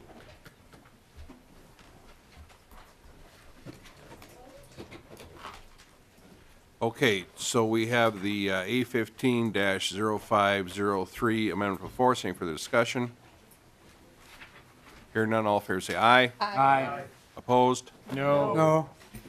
Motion prevails. Item next, and members, since we're going to try and work together here on taxes and ways and means to get people where they need to be, how many more amendments do we have? I mean, it's just kind of to get an idea. Representative Slocum, is it as cool as your zapping bill? Almost, okay. Chair Drazkowski, Representative Lancheski. Well, Mr. Chair, well, other than Representative Slocum, I don't believe we have any. We're just sort of waiting for the majority to get the bill in the order that they would like it. Okay. So let's go with the two amendments and we'll open up for discussion. Okay, let's go Chair Drazkowski and then Representative Slocum. Chair Drazkowski, what amendment do you have? Mr. Chair, I'd move the A33 amendment. Okay, Chair Drazkowski moves the A33 amendment. If we could get that passed out to everyone, please. Mr. Chair, this amendment, Chair Drazkowski. thank you, Mr. Chair. This amendment really could fully be considered a technical amendment. It is a result of a review of the House File 1707 section of the division report, which is the language that provides that when land is purchased by either legacy or the LCCMR dollars, that the property tax liability is paid for from those respective funds. And the department, Mr. Chair, on the eve of beginning our discussion on the property tax division report, issued kind of and I think they'll be doing this for your tax bill too, Mr. Chair, a kind of a technical and administrative review of the division report, and this fully includes the concerns around timing that they had around that provision, and as I understand, fully adopts their recommendation. Both AMC and the Association of Townships are supportive. Chair Drazkowski moves the H084883 amendment. Discussion from members? With seeing or hearing none, all in favor say aye. Aye. Opposed? No. Motion prevails. Thank you, Chair Drazkowski. Item next, Slocum. Representative Slocum moves the A. Whatever number you want to assign it. Oh, is this the bill? Oh, okay, let's take a look at it here. Well, quick. it's, yeah, 1565 is the bill number. And I'll be very brief. Okay, Representative Slocum moves an amendment. And the amendment will be the language of House File number 1565. I'll instruct staff to code things accordingly. Okay, we'll wait just a second here till we have this before us here.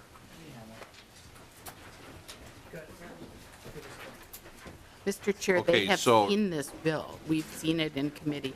So, In division? should I just, I think I could start here. Yeah, present your amendment. Okay.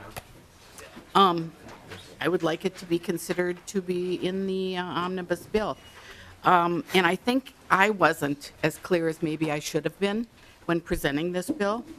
I want to make sure you understand the significance of this TIF district to Richfield. Richfield lost 40 homes and about 8 small businesses due to the airport expansion. And I walked around with a map of this TIF, which runs up and down Cedar Avenue. You may remember I walked around with the map of this TIF district. The airport expansion caused this, and the airport is a statewide resource, which we all use and we all benefit from. The north-south runway expansion of the airport caused the houses and businesses to be uninhabitable, not because of the noise of overhead planes, but because of what's called low-frequency noise, which is the rumble as the plane moves down the runway. Attention, please, on this bill. Anyway, it's the rumble as the plane moves down the runway. And it, nothing but trouble over here. And it causes vibration that literally loosens nails, boards, screws. The building becomes uninhabitable, not just with the noise, overhead plane, but with this rumble and then the construction the destruction to the structure of the building. So the low-frequency noise is really bad. The runway is right across Cedar Avenue. The homes, we took about 40 of them. It's all, and about 8 small businesses. It's all vacant land now. This impacts my city's tax base, and it also requires maintenance costs to maintain these lots. They took and literally bulldozed one small neighborhood to build this runway. Richfield's a small, first-ring suburb. It's not silk stocking. It's pretty much working class. No, it isn't. Come see, come sit on my porch and see. It's made of hardworking Minnesotans that enjoy the urban small town feel of Richfield. And urban small town is how we're tagged. That's how we advertise ourselves. It's a great place to live. However, airport expansion has hurt my city pretty dramatically. I need this TIF extension badly. And I don't think I talked about the impact of the low-frequency noise as much as I maybe should have, and I would really like this reconsidered and put in the bill. Thank you, Mr. Slocum. To the amendment, we'll call it, Chair Drazkowski and then McDonald. Thank you, Mr. Chair, and I thank you, Representative Slocum, for bringing this, and thank you for your excellent presentation during division. She was and is a very good teacher. Let me tell you, she had our full attention and just reminded us of that here a little bit ago. And this was not included in the division report, not because of your presentation or the intention of the author or the quality of the work they're doing in Richfield or any of that. It was not included because of the development of precedent setting that we're starting to look at with these proposed expansions of the collection of the increment. And I am told, and maybe Mr. Michael can speak more on it, but I'm told that there are well over 100 communities that could be coming forward and the floodgates would break open and we'd have all kinds of expansion of these TIF district collection activities happening across the state. And we kept another bill out because of that too. And so that's the reason we didn't include it. And I don't know, and maybe Representative Lencheski, I don't know if I don't want to put you in a position, Representative Lencheski, but there's some of us that really don't want to see us continue to expand the scope of this TIF law in Minnesota, and this will do that. And so that's why it wasn't included. And members, I'd encourage us not to do this because there are a pile of communities that would want to come forward and do the very same thing and extend their district's increment collection time period as well. So thank you, Mr. Chair. Thank you, Representative McDonald. Thank you, Mr. Chair. I just have a question for the author. Was this my first initial reaction when I saw the bill and you were walking around with the map very graciously? Well, the airport was there first, of course, before development, so they had to deal with it. But I later found out, and if maybe this was another bill, correct me if I'm wrong, was this a new runway that was added after the development and the businesses were there? Mr. Chair, Slocum? Representative, yes, this was a new runway, the north-south runway.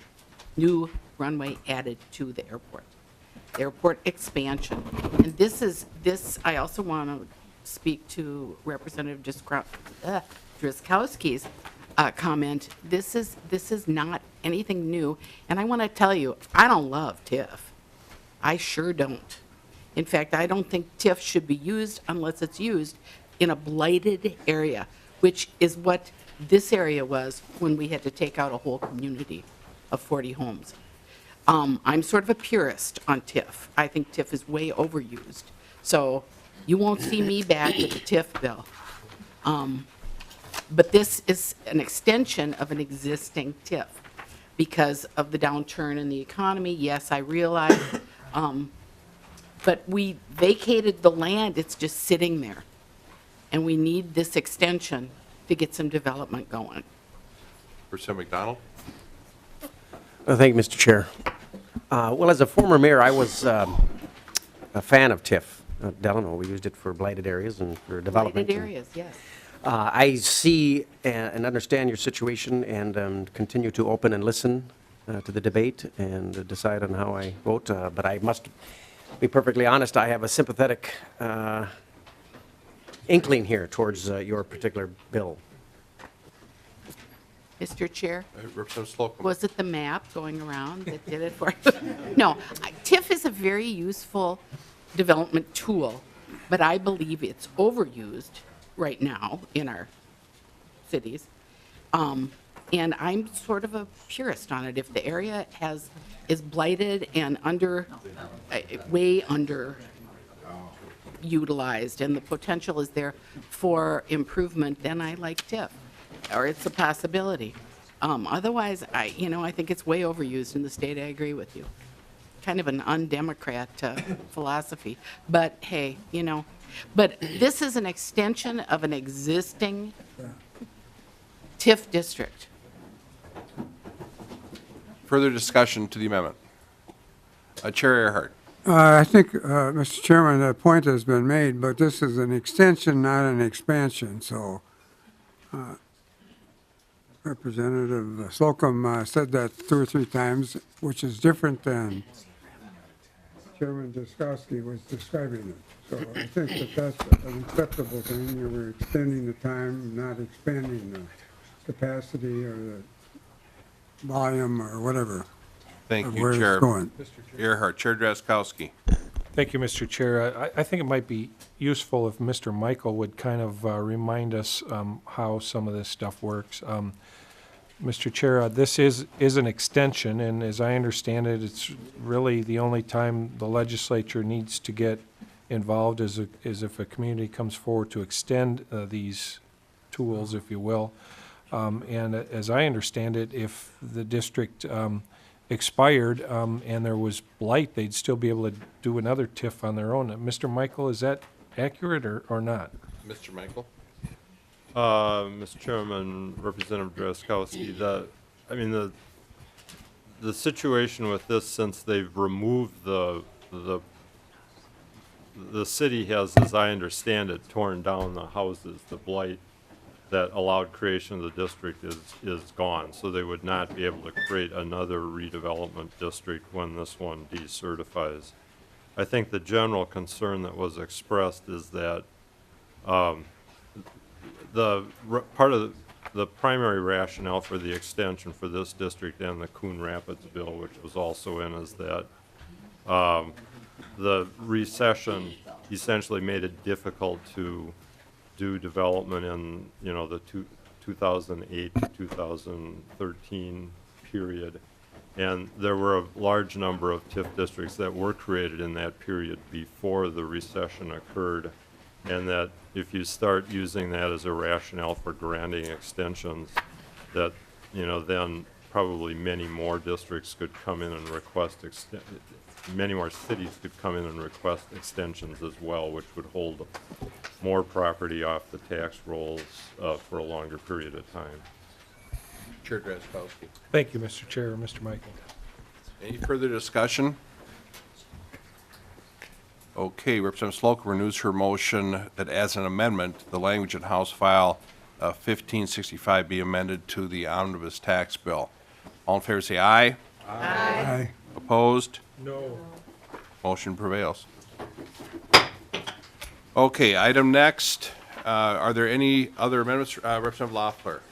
Thank you, Mr. Chair. I don't have an amendment. I have a couple of questions. Okay. And But you're first on the list, Representative Loeffler. I'd like to know if there's any more amendments. If there's any more amendments. If not, we'll get into member questions on the bill itself.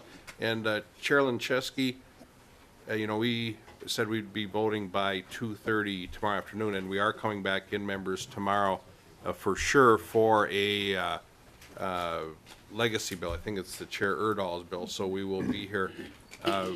We've got a bit of time here. If we get it wrapped up on the discussion on the omnibus tax bill as amended, would you prefer voting today, or did you want to hold off till tomorrow on the vote? Now, maybe I'm assuming things, maybe we have a lot of discussion to go, but I think we're pretty good on time here. What would you prefer, Chair Lancheski? Well, thank you, Mr. Chair. Other than some, questions and thoughts, I mean, I think we've been ready to vote for a long time already. So, whatever you prefer, but we're ready to vote on the bill.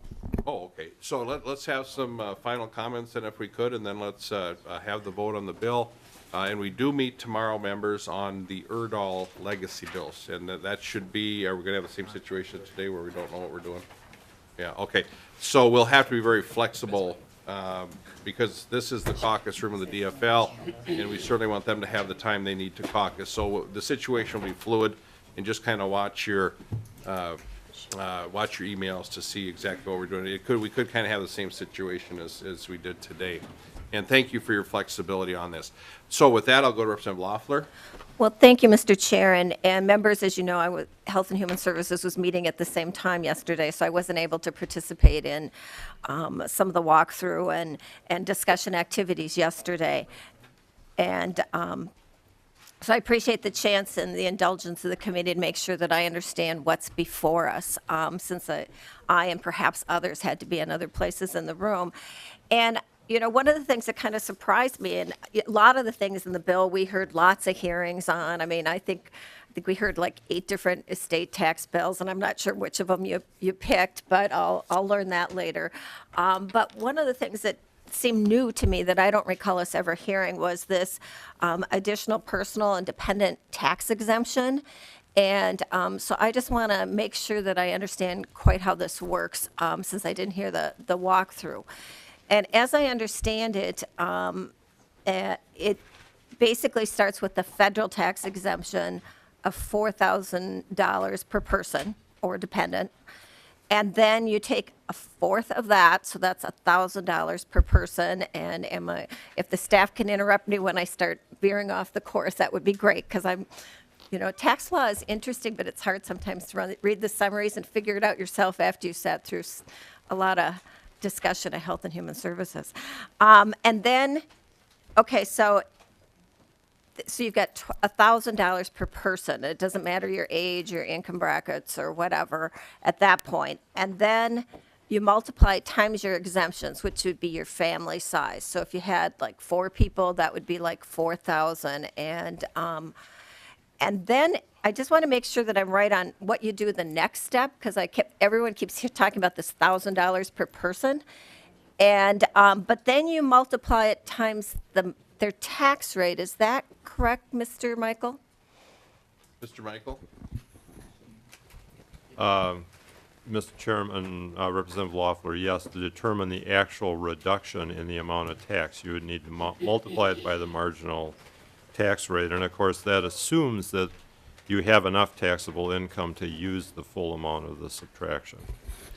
Okay, so. Representative Loeffler? Thank you, Mr. Chair. And so then I'm going to assume that it's sort of like a typical family. I think our median income per household is somewhere around $50,000 to $55,000 a year. And if you had a couple with 2 kids, and so they're at that 7.05% tax bracket, when I do the math, I come up with $282 for that family. And does that sound like the right math, Mr. Michael? Mr. Michael? Mr. Chairman, Representative Loeffler, yes, that's the approximate tax benefit of the provision. Representative Loeffler? Well, thank you, Mr. Chair. That's what I was kind of looking at last night, and it kind of was like the incredible shrinking exemption, because I was kind of thinking it was that $1,000 per person, but it actually goes down to, even in a family of 4, about $70 a person. And that to me was a lot less tax benefit than I thought originally when I first heard the numbers, because I thought, wow, this is, something that was going to be pretty big. And then, am I correct that this is not an ongoing part of our tax system? Is that correct, Mr. Michael? That's Mr. Michael. Mr. Chairman, Representative Loeffler, yes, it's in effect for 2 taxable years. Representative Loeffler? Okay, thank you, Mr. Chair. And I'm not going to have you go through all the other provisions that I missed yesterday, because we heard those, I think, mostly in tax committee. But one thing that intrigued me was now we have kind of a simple, if you actually still do it on paper, it's still, I think, pretty much a one-page form with a bunch of worksheets. And did we get an estimate from the Department of Revenue of how many pages it will be, or how many additional worksheets when all these provisions go in? Mr. Michael? Mr. Chairman and Representative Loeffler, not to my knowledge. I have not seen that from the department yet, but they typically will do that for the conference committee. Representative Loeffler? Well, thank you, Mr. Chair. I'm really interested in looking for that, because I remember in past years, when I'd come up with some great ideas, I always had some ideas to go beyond the chickadee checkoff to a couple of other checkoffs, and we always kind of hit this wall of like, no, you can't add a line, because you add a line, you're on the next page. And, maybe now that it's electronic, going to the next page and the next screen and the next screen and the next screen is okay, but I kind of think people kind of liked our more streamlined tax system, and it feels like we're going to have a lot more pages to think about as we go through.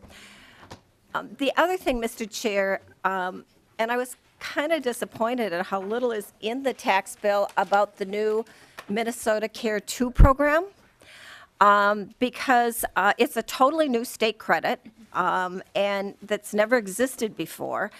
And we were asking a lot of questions last Friday in Health and Human Services about this and how it would work and what would be the state premium subsidy and what would the premiums then and the out-of-pocket costs be. And Chair Dean said it would all become clear when you see the provisions are put in the tax bill, and implied that they were still working on it, and that it would be, tailored to the individuals, but that we would know what it was when we saw what was in the tax bill. And so it was nice that it was at the beginning, not that I wouldn't have paged through all 240 pages, but it's in the first article. And this new state credit, this major new effort, which is going to be the state contribution to health insurance under Minnesota Care 2, is just $50 million a year, but it's not clear in the tax bill that you have before us what this does, because unlike everything else in this bill where we get down to the weeds, kind of like we just did on the assessor discussion, and who qualifies and how much they get, and you get the runs, and what the tax incidence is and all that kind of good stuff. This, just on page 29, says the commissioner of Commerce, in consultation with others, are just going to figure it all out. And I'm not aware of any other new state tax credit that we would be asked to pass out of the tax committee with absolutely no understanding of what the benefit is and whether, and being able to assess its impact on individual budgets. The proposal that we have, and I'm trying not to be totally negative to new things, we have to be open to new ideas. This replaces Minnesota Care as we know it, which has existed for over 2 decades. It's evolved and changed over time, but it's proven pretty darn successful in keeping the working poor on ongoing health insurance and stabilizing their lives and keeping them working. And for those of you who don't serve on Health and Human Services, Representative McDonald has the pleasure of doing that with me. This is really the working poor. These are the people who are just above eligibility for medical assistance. If they're a single, it's $8 to $11 an hour. $8 to $11 an hour just gets you $16,000 to $22,000 a year. If you're married, it gets up a little bit higher, but I don't think you even begin to break $30,000 for 2 people. And so you're right on the edge. You're living paycheck to paycheck at $8 to $10 to $11 an hour. And what Minnesota Care has as premiums right now is $50 or less for individuals. It's sliding fee. We kind of like that sliding fee. You pay more if you make $11 an hour versus $8. For families, it might go up to $100 a month. So it's very affordable. And it has very affordable out-of-pocket copays. Prescriptions are typically under $5. Office pay visits for people with mental health issues are zero. And you know what? It was designed that way because these people, if they start to get a little unstable with their health, it doesn't matter if they have MS, fibromyalgia, they have mental health issues, they have asthma that is tough to, or epilepsy that's tough to regulate. We know that keeping them on their medications keeps their life stable, keeps them going to work every day and paying their income taxes. And it'd be easy for some of these people with the health diagnoses they have to just say, I'm going to go on disability, and they could probably make it through. It's a complicated process. And then they're on medical assistance with the state paying for the health care with some federal partnership for the rest of their life.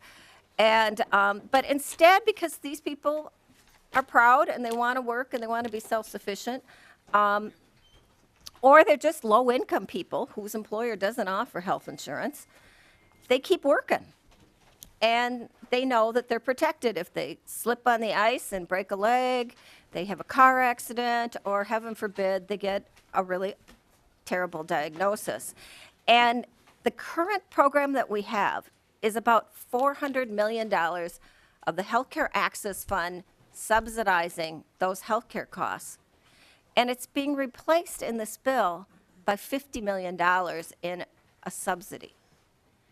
And I can't believe that we can take $400 million of healthcare stability and affordability and do it with $50 million. And so I'm really, really disappointed that I was really hoping that when it was going to be clear in the tax bill, that with $2 billion, we would see some big numbers here and some real benefit to the people who Minnesota Care has served.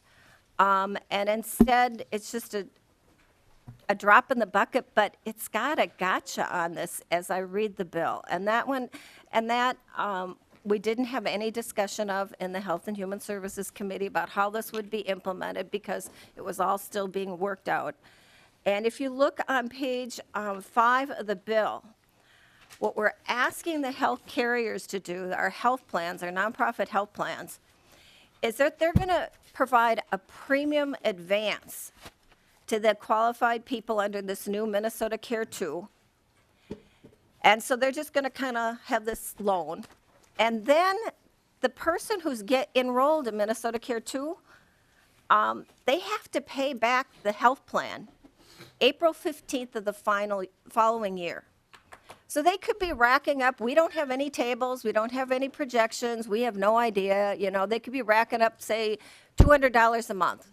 And April 15th, they've got a bill due of $2,400 to pay back this state premium tax credit. And $2,400, if it's that, maybe it's $3,600, maybe it's $2,000, we don't know, there's no projections, but it has to be, given the cutbacks and this be pretty dramatic. They all of a sudden have this big bill due on April 15th. And while some of them might get a tax refund if they did their taxes early, so they got it by the 15th, it probably wouldn't be anywhere near what this premium tax subsidy would be.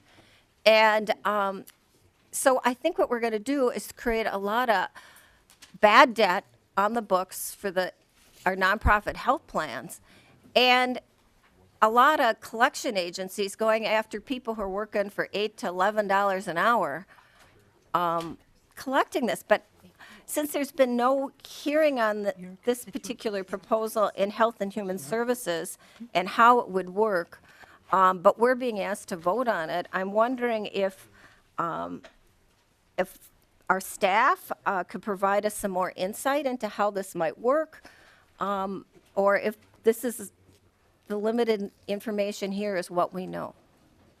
Mr. Michael?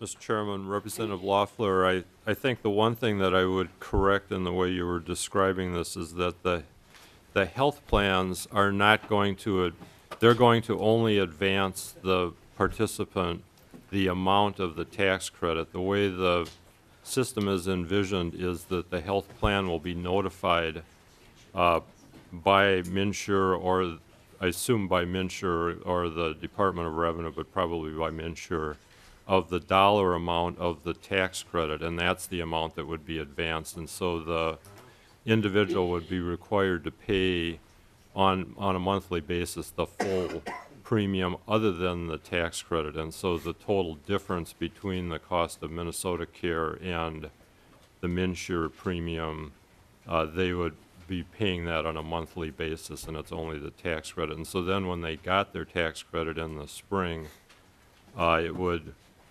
be, equal to that advance that was paid. Of course, if the individual, had other tax liability that ate that up, they may not get a refund. And so in that point, there's a legit, or if their tax refund is intercepted because they have some other debt that they owe, there definitely will be instances when they would not get a refund.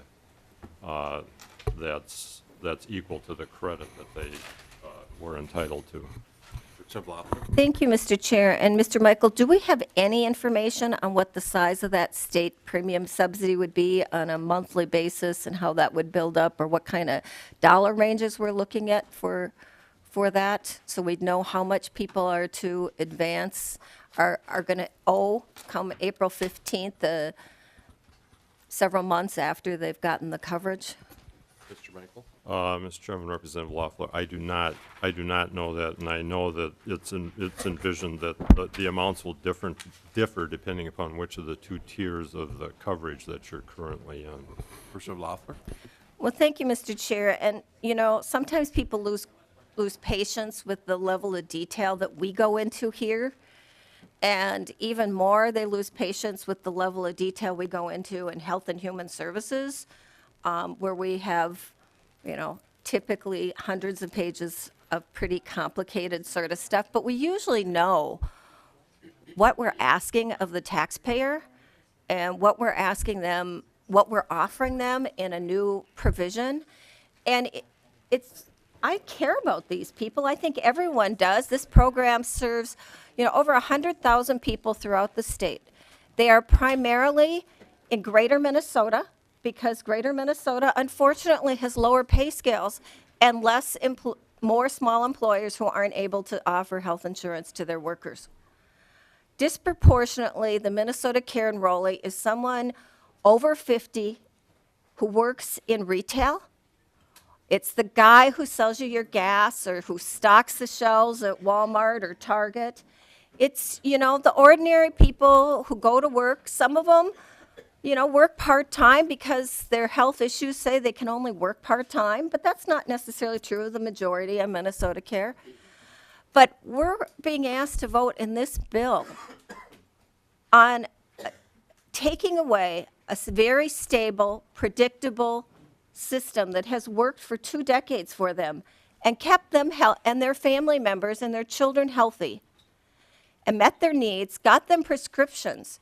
Prescriptions are amazing in healthcare.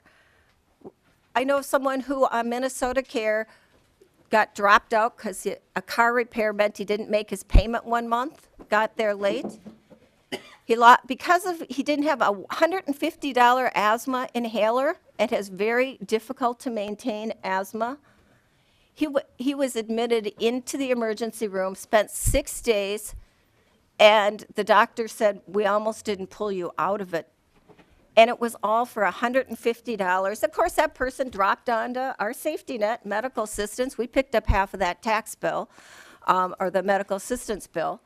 But that person almost lost their life because they didn't have a $150 inhaler. And yet that's the kind of people who are in this program.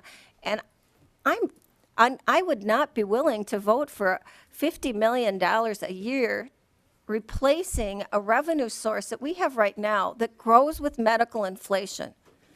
There were more actuaries, and I think every actuary in the whole state was involved when Minnesota Care was put together in the first year. It spent 22 hours just in the Senate Finance Committee with actuarial testimony. I mean, this is something that's proven. And now we've got a program that we're going to experiment with these people, and it's only $50 million a year, a flat amount, so the actual subsidy has to go down year by year. And we can't even be told what their out-of-pocket costs are going to be, what the subsidy they're going to owe April 15th, 4 months after a year of coverage is going to be. And we don't know what coverage they're going to get. We don't know what their copays are. We don't know what their prescription costs are going to be. We don't know whether it'll cover emergency rooms without a copay. We have no idea what their mental health coverage will be. I'm just amazed that in a bill that's as detailed as this and as detailed the bill that we had in Health and Human Services, we're putting at risk the health care of over 100,000 people in the state of Minnesota, and we can't even answer their basic questions about what will it cost, what will it cover, and how much help will I get. And to me, that's kind of the basics of how you write a bill. Who does this affect? How does it benefit them? What are the obligations they have, and how much does it cost? And what is the state participation? And the only thing that this thing answers is what is the state participation? $50 million a year. I'm just amazed and so disappointed, Mr. Chair. Thank you, Representative Loeffler. I have Representative Lenczewski next, but I think what we'll do is, I think I'd like to have you wrap it up for your side, then I'll have a quick summary I'll summarize it quickly. So I'd like to have all other members first, if that's okay, Chair Lenczewski. Well, Mr. Chair, are you saying that okay, maybe I didn't understand you. So, our members have all been here. I know most of your members are not here, but they do have still questions and things to say about the bill before we vote. So are you suggesting that not happen? Oh, no. No, what I'm saying is you're next on my list, but I'd like to go to other members first because I'd like you to be last. Oh, well, Mr. Chair, I do want to come back, but I do have questions still. Chair So, Lenczewski. thank you, Mr. Chair. One item is on the spreadsheet. I'd just like to make a request of you, Mr. Chair, and you'll do it or not. But Representative Drazkowski's spreadsheet lists the property, the local option sales tax changes, and in the full bill now, there's another significant one in transportation, and it's not on the spreadsheet, so I'm hoping you'll consider adding, for transparency, the new local option sales tax diversion that's in taking the money from the 5 counties who are currently paying taxes for transit and shifting it instead to new counties. And that is in a provision that Representative Knobloch has, and it was added in this bill, and we've never had testimony on that either. But, my feeling is that because we're going to, have the people who live in Representative Anderson's county and mine and Representative Loon's and others pay taxes for other counties, I think that should be added on our spreadsheet. Chair Lenczewski, is that the one that we had testimony on yesterday from Commissioner McLaughlin? Yes. Okay, so we have had testimony on that, okay. Well, Mr. Chair, and we did have testimony, but we didn't have a hearing on that. And I do not believe there was a hearing in property taxes either. It was talked about in transportation, and then because it was a tax provision, it made it here, but there was no hearing in either tax committee on that provision. Well, we're having a hearing right now on it, so Well- let's hear it. And Chair Lenczewski, is that the provision that was in the jobs bill that we took out as it came from taxes? Did Chair Mr. Ruffalo Chair, I have that? believe it was in the transportation bill. And it was Representative Knobloch, and he was taking, and the point I made there is Representative Knobloch, sort of like if he had a St. Cloud sales tax, and instead we used the money to buy a bridge in Albert Lee. That's what Representative Knobloch was doing. He was taking Representative Anderson's constituents' taxes and mine and 5 of the metro counties, and instead giving the money to other counties, and that's now in the tax bill. Okay. So Representative Knobloch, I know, is in his own committee, so he, Maybe we need Ms. Schill to, as far as, why is that not showing up on the spreadsheets? Or, well, it's a local option sales tax. And Mr. Well, no, Chair, the local option sales taxes don't cost anything either, and they're on the spreadsheet. They're zeros, and this would be a 0 on the state spreadsheet, but it's absolutely a new change in local option sales tax policy. Ms. Schill? Mr. Chair and members, conferring with Ms. Templin, this is a provision that came from the transportation bill, so we will confer with Mr. Lee and make an adjustment to the spreadsheet accordingly. But it would go under the local option sales tax section would have no state fund impact, but we will make sure that we get it recorded appropriately. Okay, thank you. Chair Lancheski? Well, thank you for that, Mr. Chair, and you know, I appreciate that because I think the legislators here on both sides of the table who represent those counties, you know, if they don't understand it, they will eventually, that their constituents are now going to pay sales taxes on every purchase they make for things that was never intended in law and are going to now subsidize new counties. So, you know, I hope the majority will reconsider that because there's many members in your caucus who, when they understand a little better, I think are going to not like that. And so that might be, probably won't have success removing it here, but, so I'm not offering an amendment on that, but I hope you'll think about that. And, you know, then, Mr. Chair, you know, just a few comments, and I would like to make a few closing comments, but I do want to just bring a few things up before, you know, I hope your members can can tolerate, you know, our thoughts on this because we're really saving hours and hours and hours by not doing amendments. So, you know, there are a number of concerns, I think, overall for me in the bill, and I can't speak for others, they'll speak for themselves, but, you know, I wish Chair Loon was in the room because I was walking through the bill and there's so many new tax expenditures, and I know people like to call them tax cuts, but they're actually just hidden spending. There is about $1 billion is how I added up, of new spending. Now, you can call it a tax cut because if you're the lucky guy who gets it, it's a tax cut to you, but it's new spending for everyone else. And so if you're not an angel investor, if you don't earn $258,000 a year and qualify as an angel investor, you know, then it's spending for you because you get to, you know, pay for that subsidy in the state budget. But if you're the lucky, you know, angel investor, you get the tax cut. But most of these, you know, for members who've served on this committee a long time, know these are tax expenditures, they're new spending programs, and they're about half the bill. But, you know, Chair Loon isn't here, but I was adding up just the new spending in this bill for education, and I could identify $484 million over the forecast window, which I think would be better personally used to give Chair Loon a better target. She has $156 million in a $2 billion surplus, and instead she could have another $484 million $484 million if we didn't pass this bill. Similarly, Representative Schomacher, I don't know what his target was, and Representative Dean, I had heard Health and Human Services had a minus target, but in this bill, there's $816 million in the forecast window of new spending in that area that are instead tax expenditures hidden in the tax code that could instead be given in the budgeting process to those chairs to not have to make the, you know, choices they're having to make. I know the jobs bill, this bill alone holds $318 million in jobs spending programs, tax expenditures. And I don't know what the target was for the jobs bill, but this bill in the forecast window that you can just look on the spreadsheet and count them up is $318 million that could have been given to that committee. But, you know, that certainly is the choice of the majority.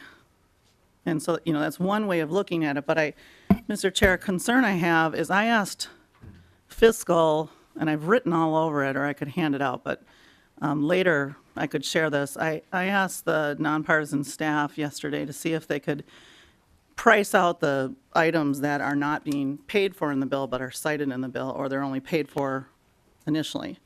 And then they continue on out of the forecast window so you can't see the full cost. So in the general fund, the bill is being presented as a $2 billion tax cut, but in the general fund, by the time it's fully phased in, it's $6.8 billion with no way to pay for it.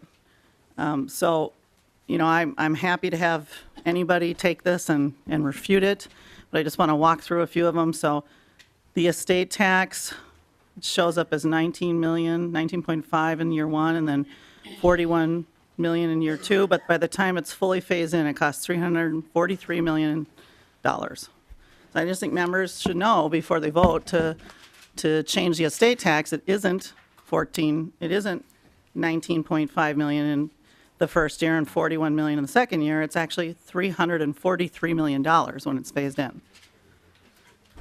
Similarly, the new markets tax credit, which on the forecast window says 0, and you can look on it on the spreadsheet yourself, it has 4 years at zero. It actually costs in 2020 and 2021 and 2022 and you have to keep going way out in the window to get the real cost. You're talking $97.5 million for a provision that shows up as zero.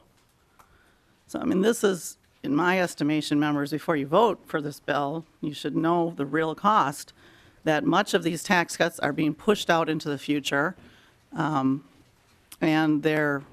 if they had to be in this spreadsheet, we couldn't pass this bill because it would violate the budget resolution. It would put you in record deficit spending. The property tax phase out over the course of that, which takes a while to get there, and that's Representative Drazkowski and Hertas's premier piece in the property tax division, which is, a huge tax cut to businesses.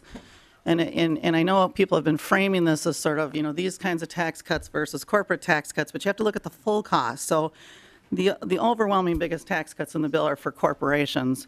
The price tag of that provision, when fully phased in, is $4.9 billion, 4.978. And these are nonpartisan numbers, so it's about $5 billion, that one provision, $5 billion, when you pass that bill. And so for people to say there's more middle-class tax cuts than corporate tax cuts, you have to look at what the full phase-in costs. In fact, the one set of, I think people could say are middle-class tax cuts, that's just like a drop in the bucket. It's 2 years, and as Representative Loeffler walked through the bill, you can figure out pretty quickly that the average single person is really getting $50 for 2 years. And the average married person with a couple of kids is maybe getting $240 for 2 years.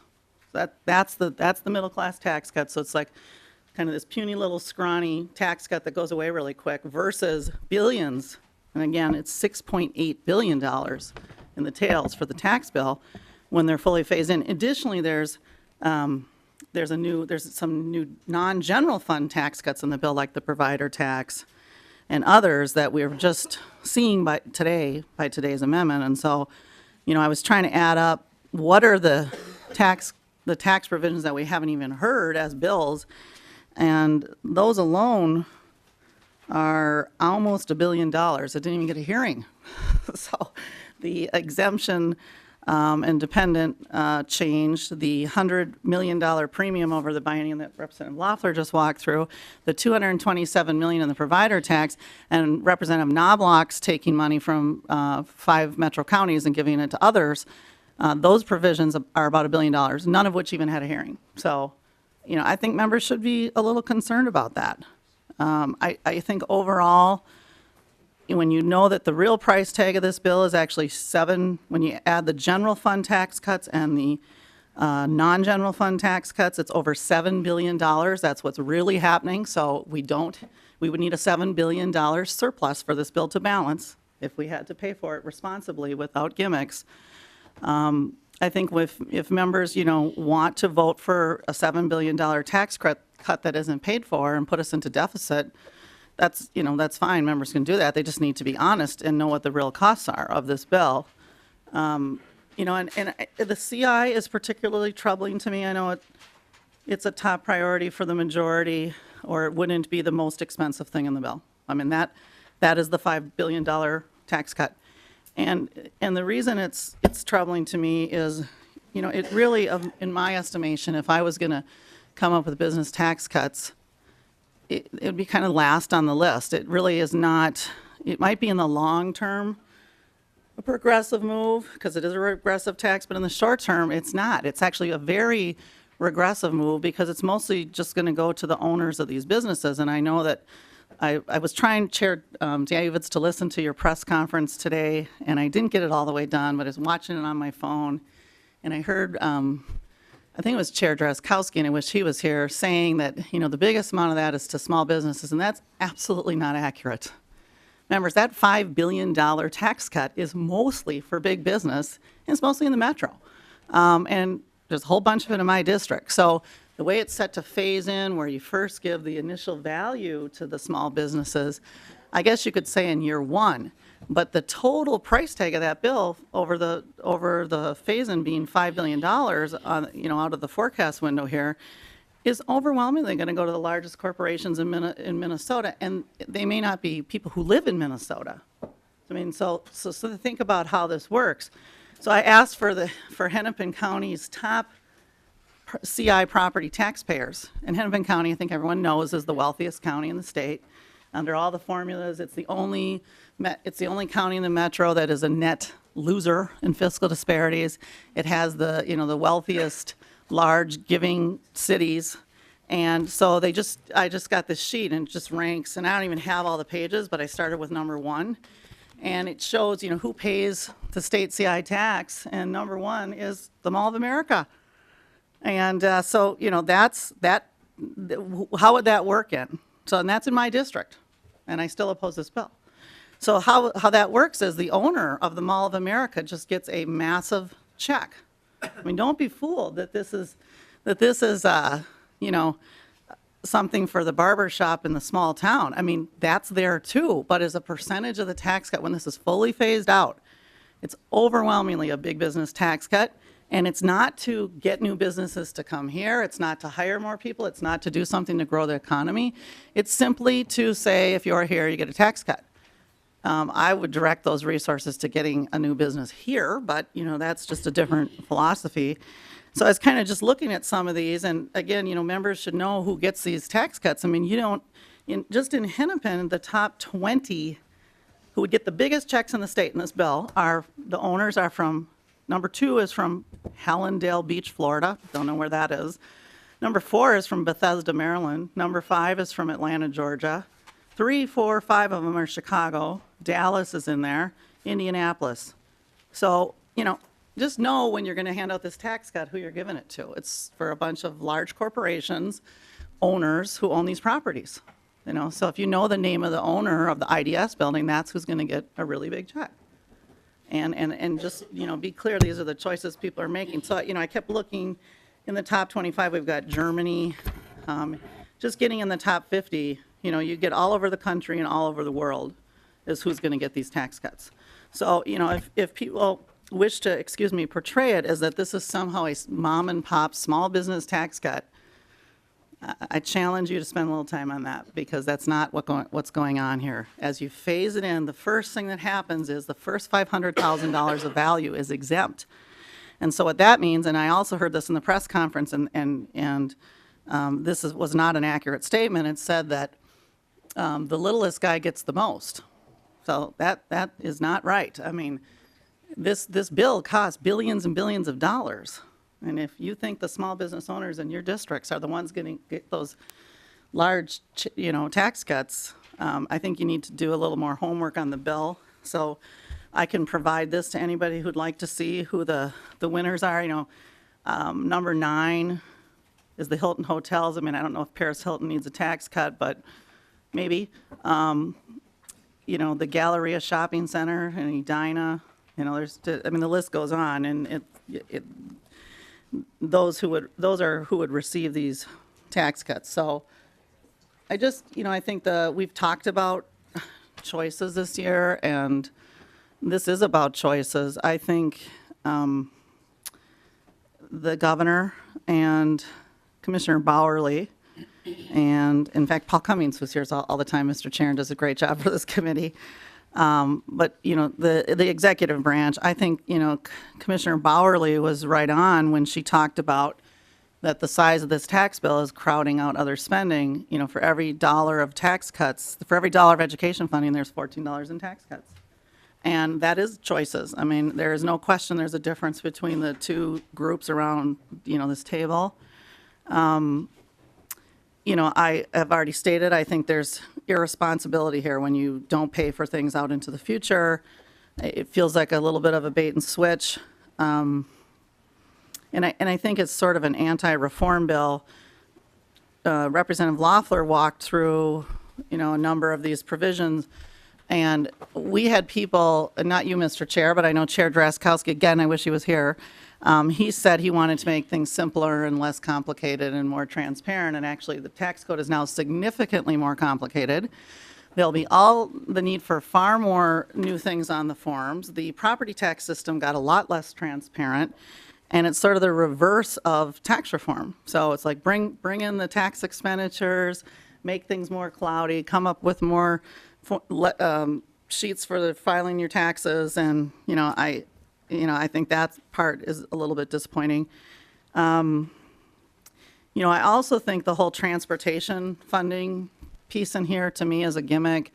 It's saying, let's carve out $400 million in taxes that go to other things right now and move them over to Chair Kelly so he can have a bill that doesn't raise taxes. So I get the political appeal of that. I just think it's, again, a budgetary gimmick that will cause problems in the future. And I think, thankfully, I think the Senate and the governor will ensure those kind of things won't take place. There are all kinds of provisions within the bill that I have concerns about, but rather than going through them one by one, I just think there's value in members thinking high level. And, I know that around here, all kinds of members got, won the lottery. And Mr. Chair, you've been very fair. You've got all kinds of members' bills in here. And, all kinds of interests at the Capitol kind of won the lottery, and they have all this stuff here. But all of that is not necessary, in that you could instead give us all an income tax cut, or give us all a state sales tax cut, or, cut the corporate rate, or get rid of the fourth tier. Instead, there's all this new spending going on, all these new tax expenditures going on, shifts and gimmicks off to transportation, all kinds of things we're not paying for in the future. And then sort of the premier thing the bill's being sold on, in my estimation, is something that appears to have been a last-minute idea because it never even had a hearing, and in fact will only last a short period of time, will disappear. And so, it's unclear to me where we're going. I took you really seriously, Mr. Chair, and I should say I think you've done a really excellent job chairing this committee and hearing from everybody and trying to, hear all sides and listen to the bills, and I think that's been a lot of fun this year. But I do think, while there are pieces in the bill that kind of are, for different members and different interests around here, I think in the big picture, it is not in any way something that I could define as a bipartisan bill. It's the size of the $2 billion for corporate tax cuts crowds out K-12, it crowds out Health and Human Services, it crowds out higher ed. And, I think, Mr. Chair, you have said a number of things that you want to get a bill that's signed, and I believe you on that. I know how that goes, and having had some bills vetoed by Governor Plenty, I can relate to, and you've had some vetoed by Governor Dayton, and I actually had quite a few signed by Governor Plenty, and I hear what you want to do. I think we know this is not going to be it, and you've acknowledged that yourself, that this bill is not going to be the final bill, and I think that's true. But I think we're just so incredibly far apart. When the governor is bringing in a bill in tax cuts that's less than a tenth of this size, and the Senate is just slightly different than the governor, I think there's a long road to hoe here in the next 3.5 weeks. So, I'll just say again, I think the majority has, under the leadership of Chair Davids, has been very fair, and it's been a very good year, and we've done a lot of work, looked at a lot of things, even though there's some disappointments here. I will say the minority stands ready to help you get a bill that the governor can sign. I think we have a little insight to that. I think we probably know the governor a little bit better than maybe our side of the aisle, and work with him pretty closely, and very proud he's our governor, and have been very supportive of his vision for Minnesota. And so, as we go forward, I hope you'll take us up on the offer to provide assistance in getting you that signed tax bill in the next 3.5 weeks. Thank you, Mr. Chair. Thank you, Chair Lancheski. Now, members, as far as, and I want to be very clear on the items that we've gone over that were not heard in bill form, they are being heard now, because as we move this bill forward, we have heard the bill and the amendments. So with that, members, what I'd like to do is go back to member questions, and then we will have a wrap-up by Chair Lancheski, and then myself. And, Chair Lancheski, you say that the governor and this bill are so far apart, I can just feel that we're getting closer. I can just feel it. And members, we're dealt the hands we're dealt. We play with the cards that we have. And my numbers, as you know, were $2 billion, and we put the bill together in that fashion. We also know, and I'm a realist, and when I say that I want a bill signed by the governor, that's in all seriousness. That's my goal, and yeah, we're a little ways off right now, but I think we can get there. And so, with that being said, there's gonna be some more numbers when this bill passes out of committee and it passes through Ways and Means and through the House floor. Then we go to this thing called the Conference Committee, and two gentlemen, as I've said before, Speaker Dowd and Leader Bach, will give me new numbers. And when I get those new numbers, we will be redesigning this. So is this the way the final bill is going to be? No. I think everybody around this table knows that. But playing with the cards I was dealt, this is where we're at. And I'm a realist that in working with the governor's office, the department, and members of the House and Senate Majority Minority caucuses, we will be hopefully getting to the point where the governor, or where our governor can sign a bill. So I have Representative Moline. Thank you, Mr. Chair, and I guess I'll direct my questions towards Mr. Michael. I just want to be sure I understand the Article 4, the estate taxes provision that's in the bill. We did hear several estate taxes bills in this committee, and it looks like you've decided to fully match up with the federal $5 million estate exclusion. And so I'm just wondering, under current law, what percentage of estates actually pay the estate tax, and how many real taxpayers that is, how many actual taxpayers, and then under the current proposal, how many will be left to pay the estate tax? Mr. Michael? I believe this is the Earhart provision we're talking about. Yes. Yeah, okay, Mr. Michael.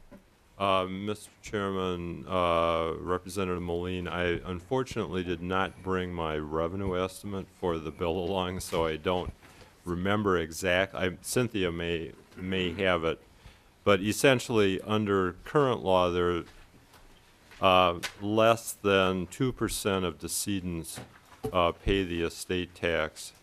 After at the federal level, with the federal exemption, that percentage drops to less than 0.5%. I think it's somewhere in the range of 0.3 to 0.2%.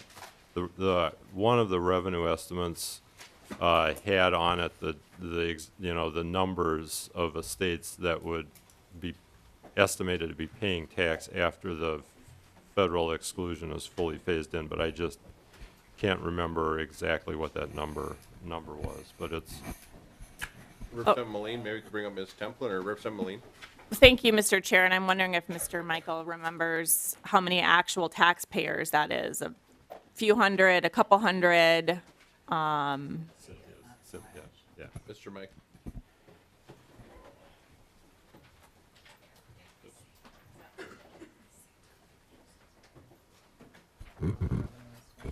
Ms. Templin. Mr. Chair, Representative Moline, I have the revenue estimate for the proposal that is in the House Omnibus bill, and the revenue estimate says under current law, there are approximately 1,500 estates that file returns, estate tax returns, with about 800 of these owing the tax. About 300 estates claim the qualified small business and/or farm property subtraction per year. And then fewer than 10 estates annually claim the maximum subtraction. Representative Moline. Thank you, Mr. Chair. So then under the proposed changes, how many estates will pay? Ms. Templin. Roughly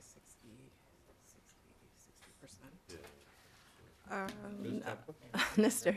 Mr. Chair, Representative Moline, looking at the detailed analysis for the revenue estimate, it looks like when the provisions are phased in, that roughly about 60% of the total population, what was about 1,500, will be filing returns when the proposal is fully phased in. Representative Moline.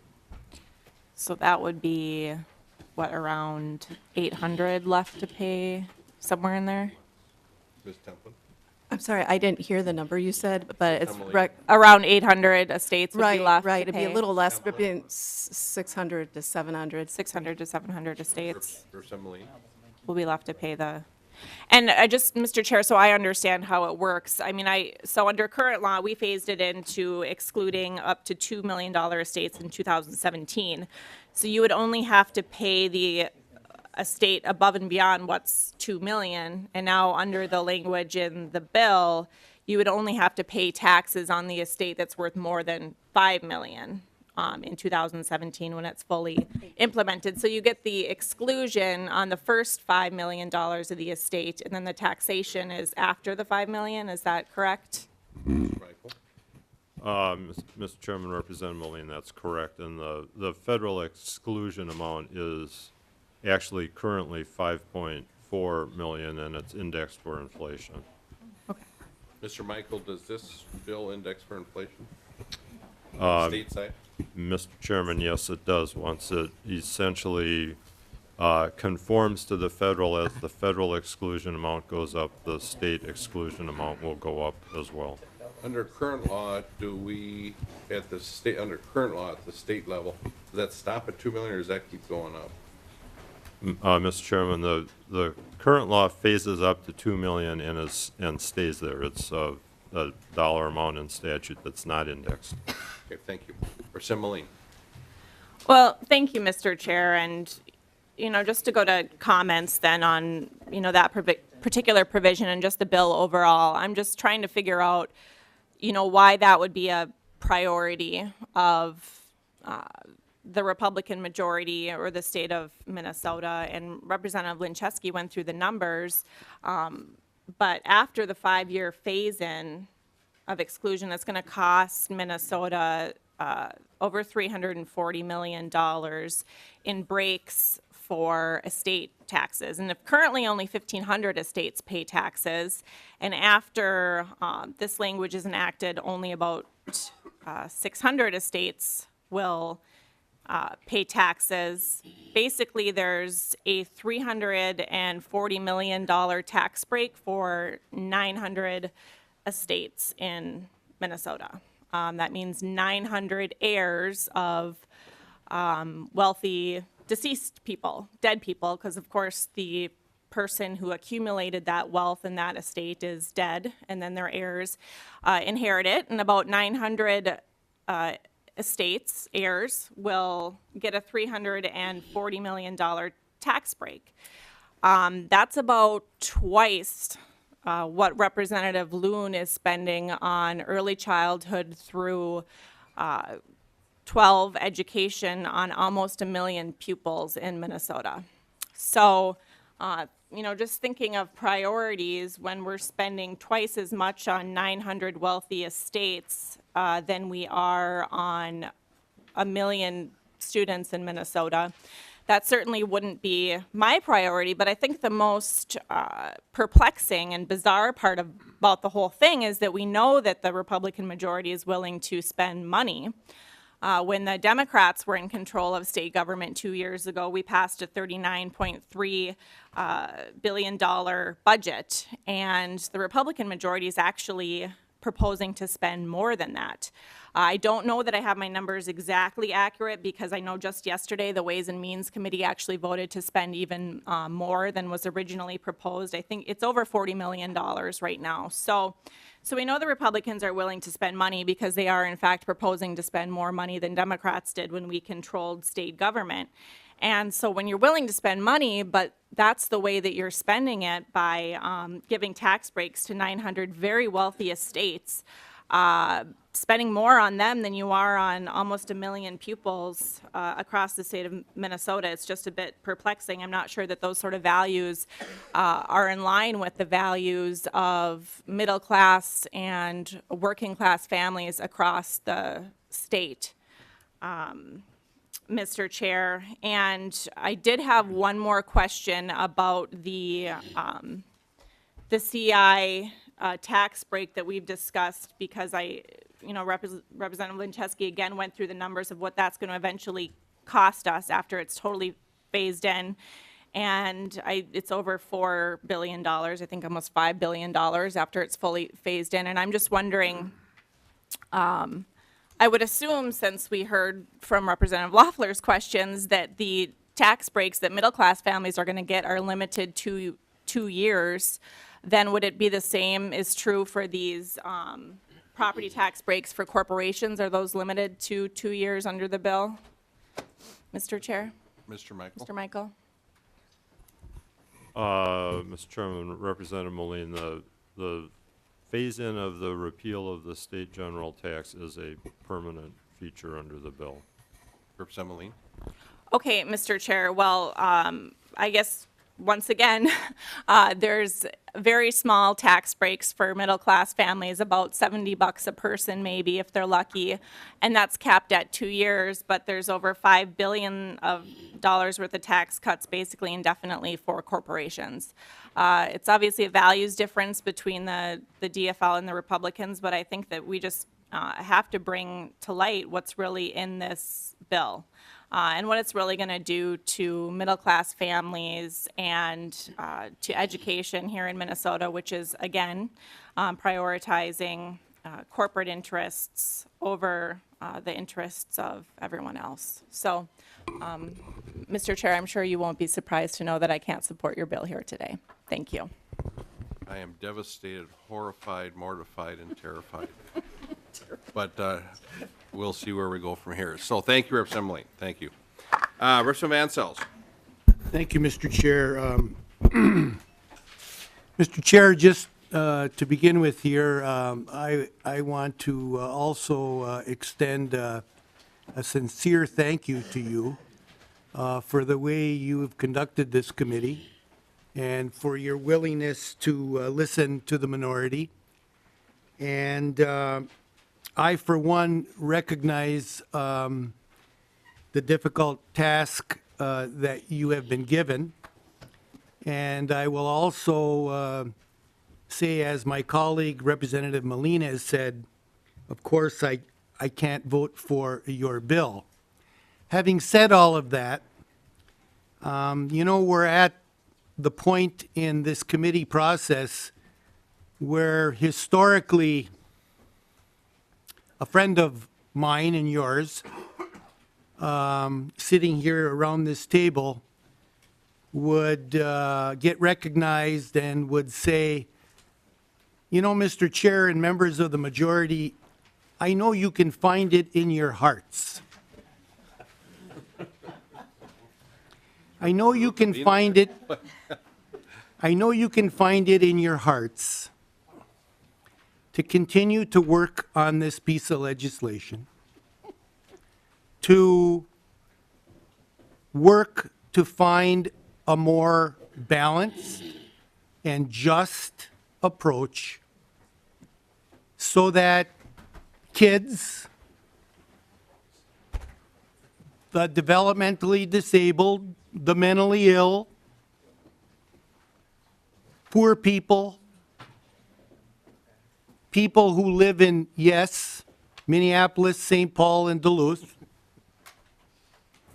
get a better break in this period of unprecedented prosperity in this great state.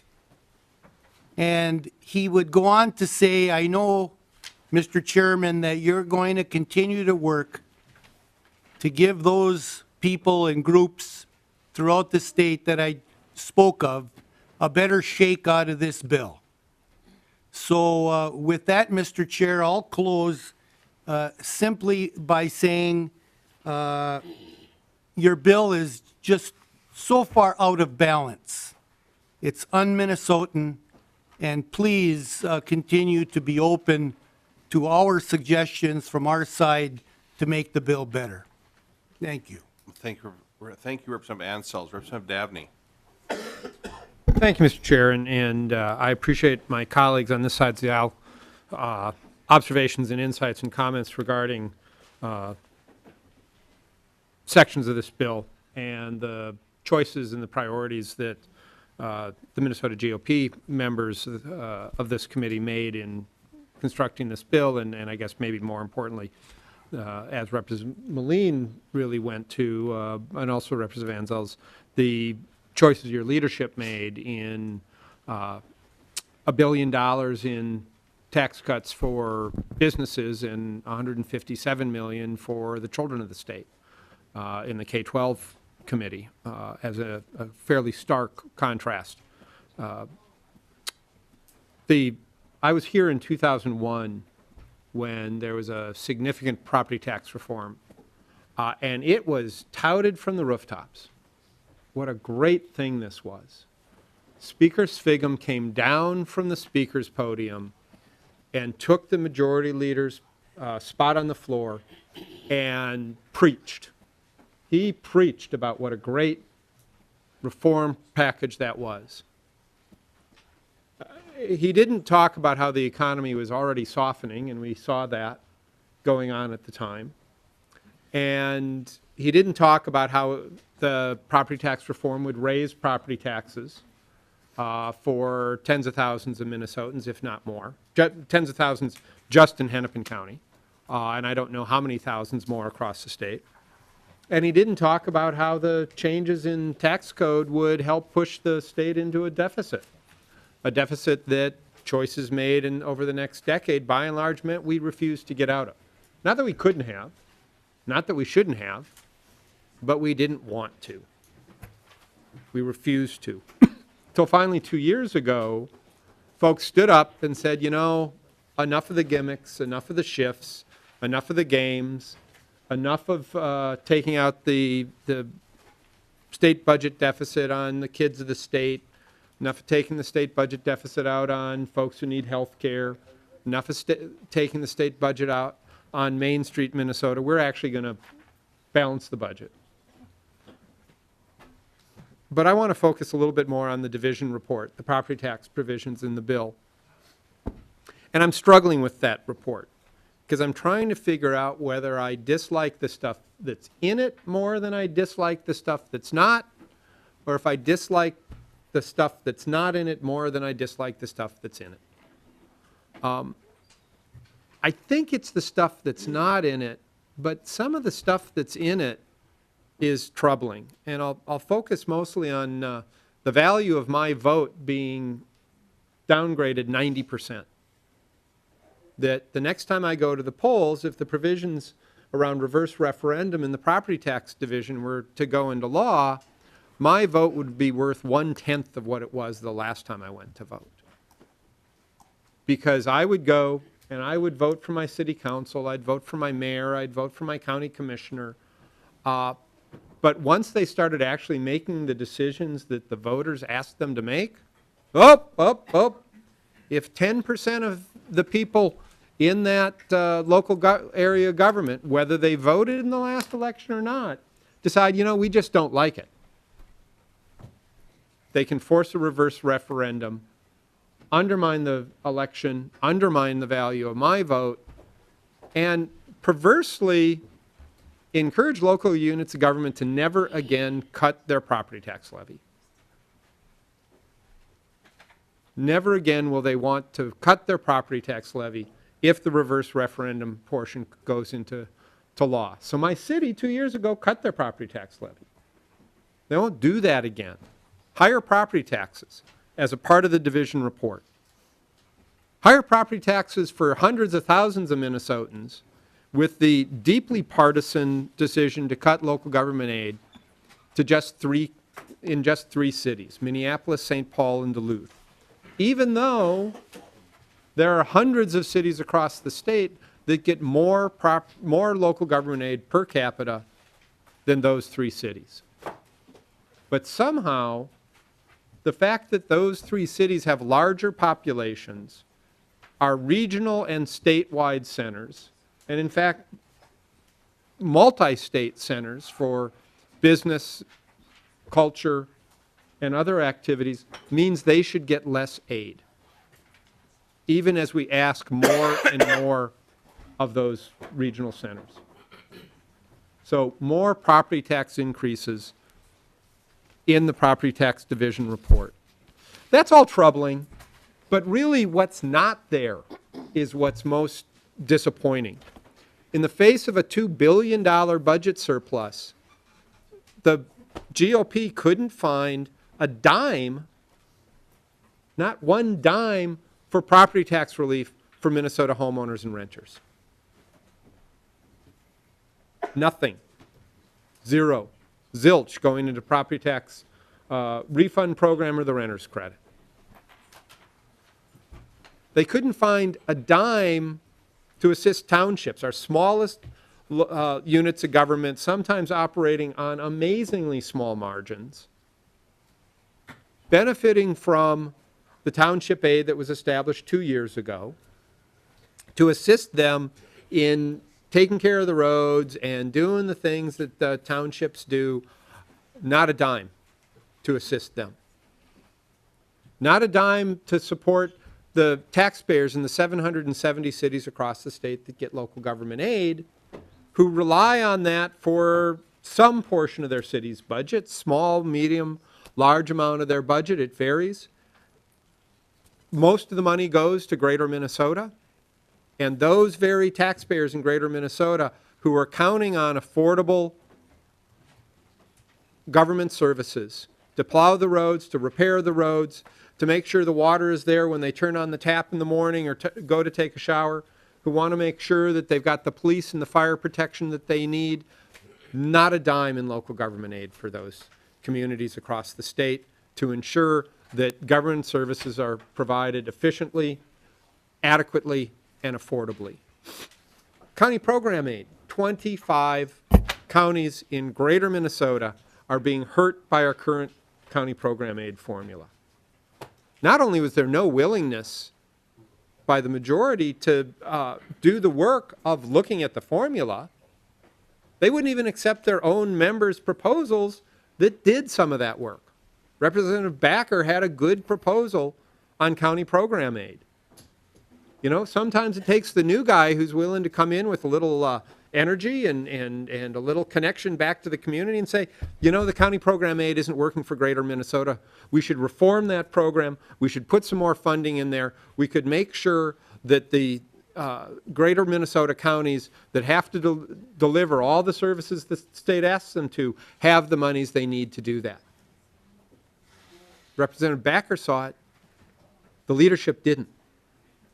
So Greater Minnesota hurts under the Property Tax Division report. I've already talked about the property tax refund program and the renter's credit. Renters, particularly the elderly and disabled across the state, rely on that support to help pay down the property taxes that they pay through their rent. Not a dime in there for that. $1 billion in business tax cuts, not a dime for mainstream middle-class Minnesotans in the Property Tax Division report. In the face of a $2 billion budget surplus, I was shocked when it came out, and I remain stunned that the leadership of the majority is continuing to hold to that rather than respond to the needs of property taxpayers across the state. It'll shock you, Mr. Chair, that I will not be supporting the bill, but thank you for the sense of humor that you bring and the positive message that positive approach that you take to chairing this committee each and every day. Thank you for that. Thank you, Chair. Do you have questions from members? Representative Simonson. Thank you, Mr. Chair and members. And, you know, I think we've had a really good discussion over this omnibus bill of yours today and the last several days over the division report. And we've heard certainly a lot of testimony, a lot of concern from the general public. And, you know, a couple of years ago when I first came to the legislature, one of the things that I kind of took upon myself was to take a look at this as an example, the angel investor tax credit. And I have to tell you that in theory and in concept, I support it. I think it's good if the state of Minnesota turns around and invests monies in companies that are willing to invest in Minnesota and create jobs and generate revenue and increase our GDP. I think that makes really good sense. But as we move forward into, this year and take a look again, and we had a Representative Anderson bill that increased monies into the angel investor program. And the committee was able to amend that to make sure that 50% of it, again, went to Greater Minnesota and to businesses of minorities and women and such. But I think the overall theme is, when you look at a program like that, is that the vast majority of those dollars are going to the West Metro. So I question things like that. And it's not that I don't support the program, because I do. And I just think that it's time that this legislature and this particular committee especially starts taking a look at Minnesota's tax code. Because, and it's been said enough times here today, or I don't need to repeat it, but quite frankly, we have made this tax code far more complicated, and far more complicated than it needs to be.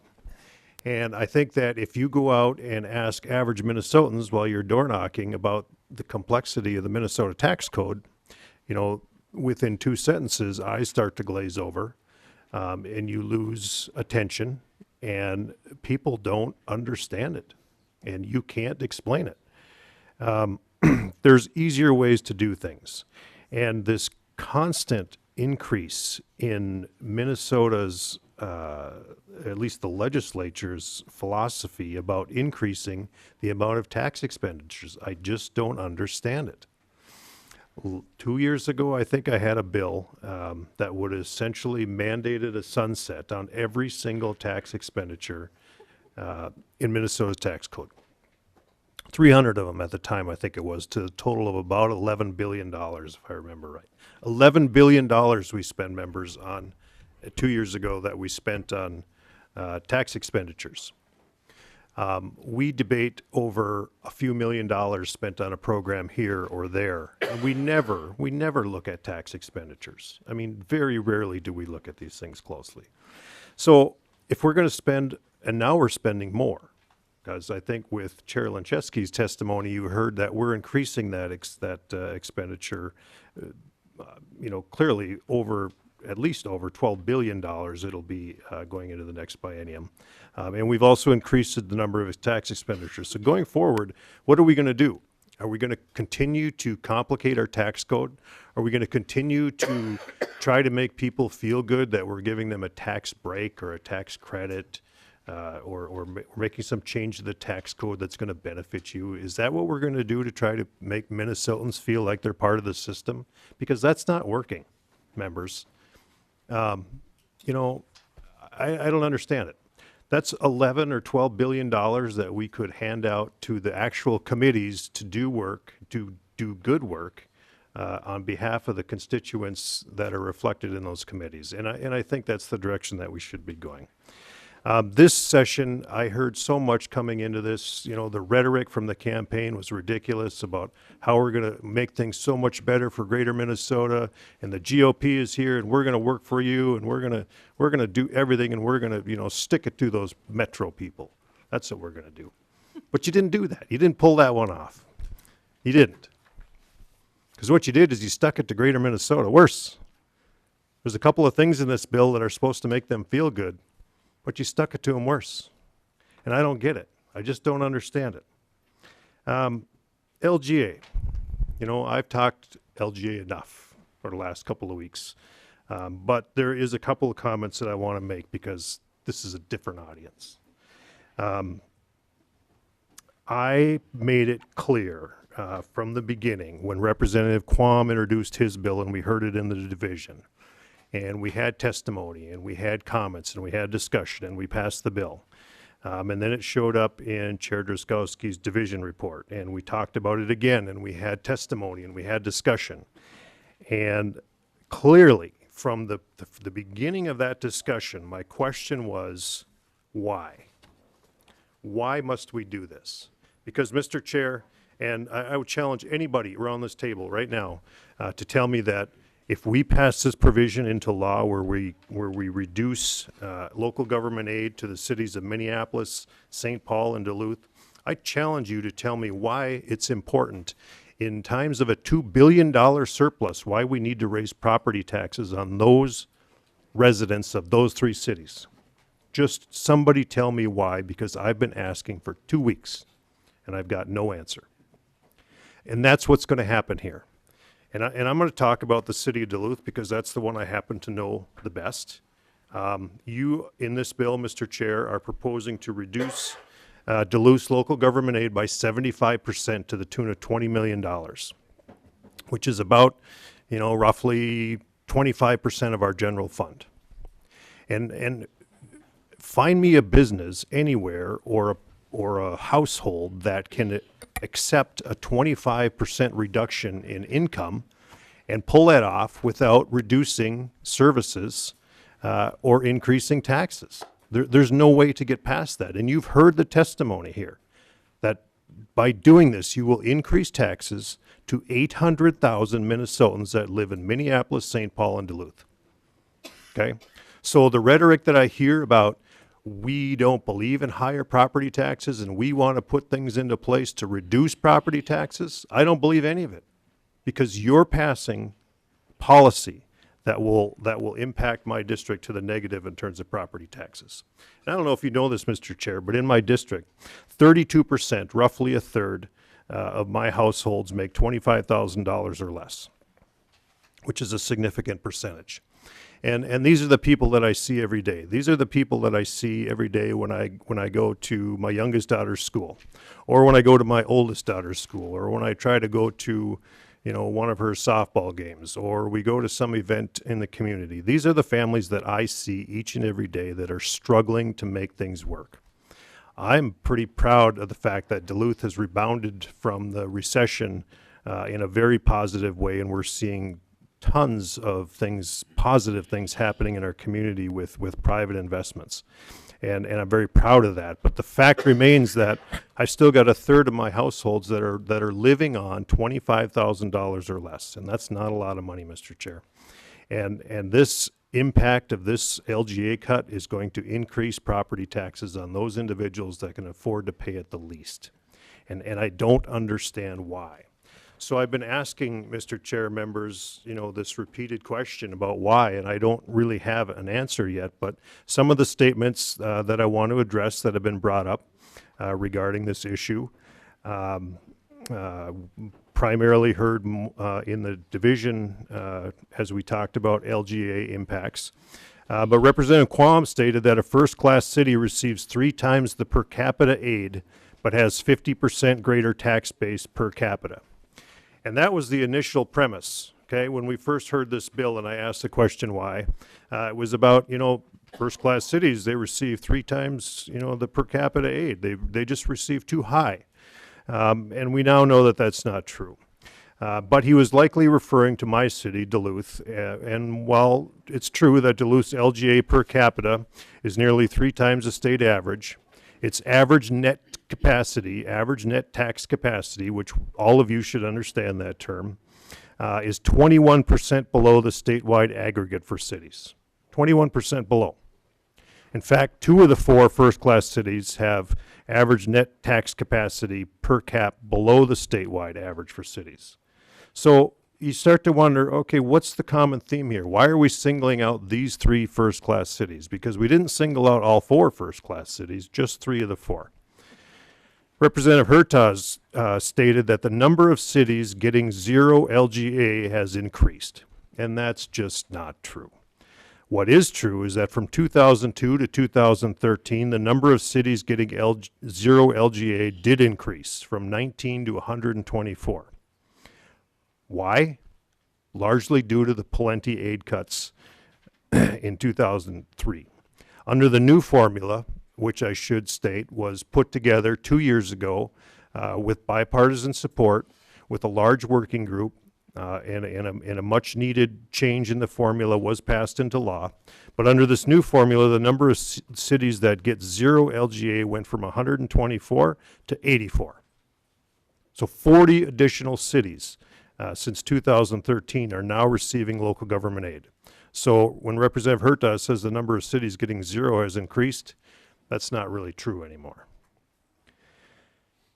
He also stated that the LGA increase under the new formula was concentrated in the first-class cities, which in theory would give you a reason why we need to reduce aid to those cities. And that's just not true either. When you look at the numbers from 2013 to 2016, statewide LGA has increased 21.5%. Among first-class cities, that increase has been 20.1%. In fact, the only city with an LGA increase significantly above the statewide average is Rochester. How ironic is that, at 41%? But yet we're singling out Duluth, Minneapolis, and St. Paul. So what is the common theme? And I still don't know, Mr. Chair, why we're doing this, but the only thing that I can come up with now, after hours and hours and hours of testimony and looking at this issue, is that Republicans don't like Democrats, right? That's got to be what it is, because it can't just be a metro thing, because my city's not in the metro. It can't be a first-class city thing, because we didn't touch Rochester. It's got to be Democrats, because I really don't think that you, Mr. Chair, would willingly raise taxes on people that make relatively low amounts of money. I don't think that's in your heart. I just don't. Representative Simonson, I like Democrats. I know you do. I know you do.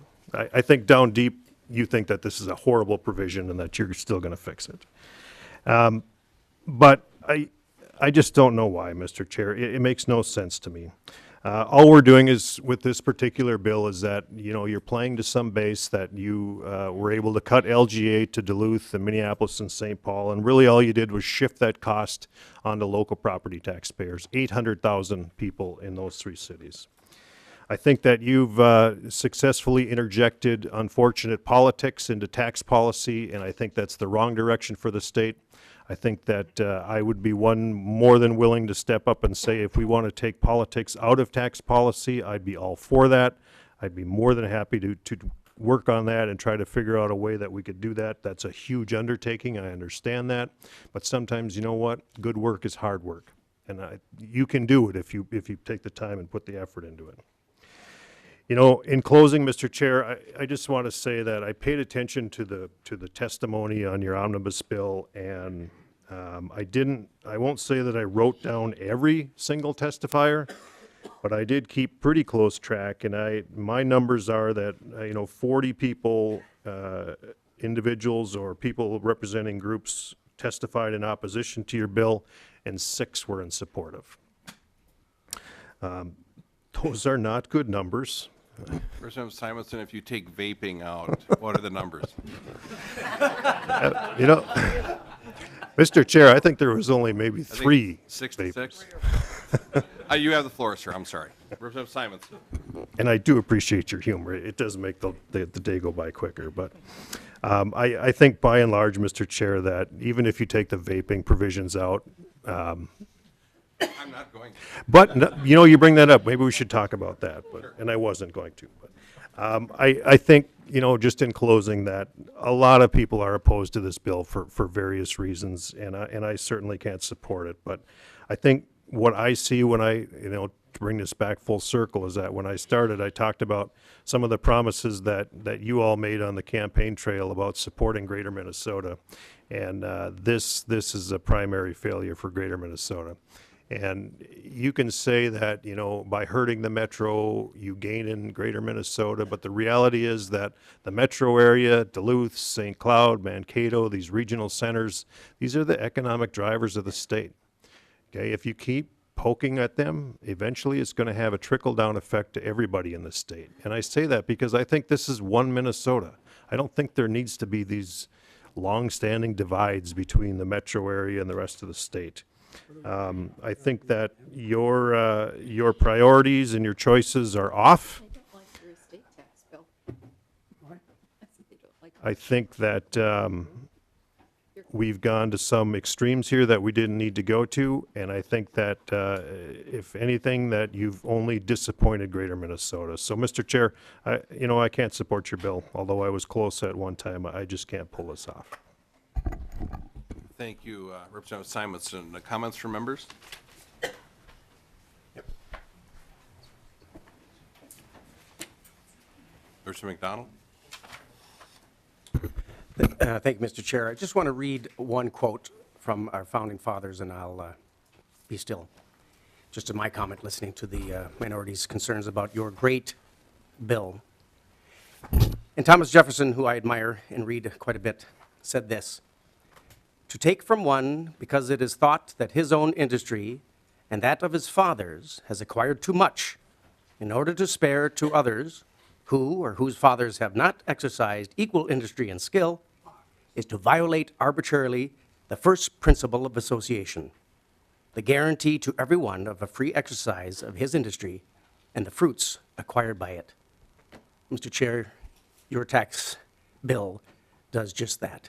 You align with Thomas Jefferson in allowing people to keep the fruits of their energy and their work and build for a stronger Minnesota. Thank you, Mr. Chair, for a great bill. I will support it. Thank you, Representative McDonald. Questions from, comments from members? Okay, with that, Chair Lancheski. Well, Mr. Chair, I think I've kind of said it all, and I just, again, want to thank you so much for the way you've run the committee, and, I really know that you, as you said, I don't know exactly how you said it, but something, you were dealing with the hand you were dealt. I'm sorry you got such a bad hand, but we want to help you with that. And you've been here a lot longer than I have, Mr. Chair, and so you certainly know how it works around here. And I know that you will work hard to represent the interests of the full House. Now, right now, I know this bill reflects the values of the majority, and I think we heard that as people, walked through their objections. But Mr. Chair, at the end of the day, you have to reflect the need of the entire body. Now, I know that it's unlikely that you're going to get a unanimous vote at the end of the day, although you were conferee with me, and we actually got that last year, 100% off the floor and in conference, and it's possible. This one seems like it's a little bit of a stretch, but we do want to help you with that, and with all in all genuine seriousness. And I know we're going to meet tomorrow, as I heard you say, on the legacy bill or something. So we're not yet done here in this committee for this year, unless you're going to pass a soccer stadium. I don't know. Then no. It seems that you only have a few more hearings left. So I do want to say, and I know you feel the same way. I personally, on behalf of our members, want to thank all the staff for the year. Ms. Richardson, Molly Richardson here, DFL staff, and all your Republican staff, and then all the nonpartisan staff, all the fiscal staff. There's a lot of people to name, the pages, of course. And normally I try to write them all down and read them all off. And I don't know, maybe you have that, Mr. Chair, but I know you feel the same way, that the work of the institution is remarkable. And the little secret that legislators know is it's the staff that makes us look good. It's the staff that answers all our questions. And if anybody in the public thinks we know anything, it's probably not us, it's probably the staff. And they're really an incredible group of people. And the taxpayers should know that they work for all of us on both sides of the aisle. I think lots of times taxpayers don't know that Minnesota has a nonpartisan staff. There are many legislatures that don't. There are many legislatures in the country that have only partisan staff, and when one body or the other takes it, they all get fired. And Minnesota doesn't work that way. We have a very group of top-notch, professional, nonpartisan staff, and I just genuinely want to thank them. So with that, Mr. Chair, I guess we're gonna get this voted out of here today, and I'll be voting no, of course, but I really hope you, as you go along, will really, as I said before, ask the minority genuinely, and I know Representative Thiessen, and that on the issues we care about, for our input, because I think we're happy to provide it, and I think that to actually adjourn on time, which is less than 4 weeks away, your bill's going to have to work for this side of the aisle. I think when you're new to the legislature as a freshman, you just sort of believe that your team gets to win, and then you learn pretty quickly that isn't how it works around here.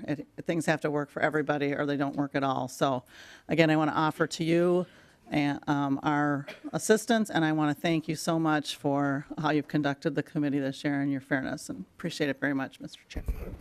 Thank you, Chair Lancheski. Now, I don't anybody to misunderstand when I was talking about the hand I was dealt. I was given $2 billion. That's pretty cool.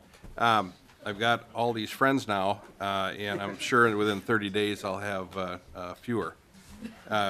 With that being said, in putting this bill together, I do certainly want to thank the staff, the partisan, nonpartisan staff.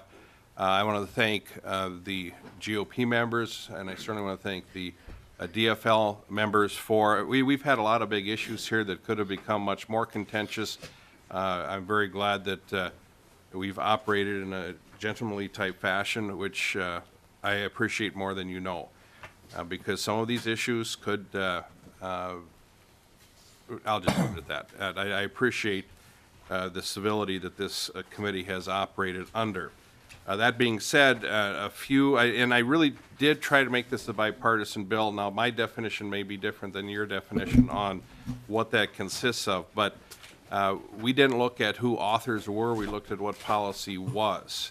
And I also want to thank this committee for you allowing me to hear all the bills we heard, even though the numbers get out of control. And so we made a lot of decisions and brought them in so that they work to this point. And we can debate as time goes on where those numbers are going to go. But I do want to thank the members from the GOP side for their provisions.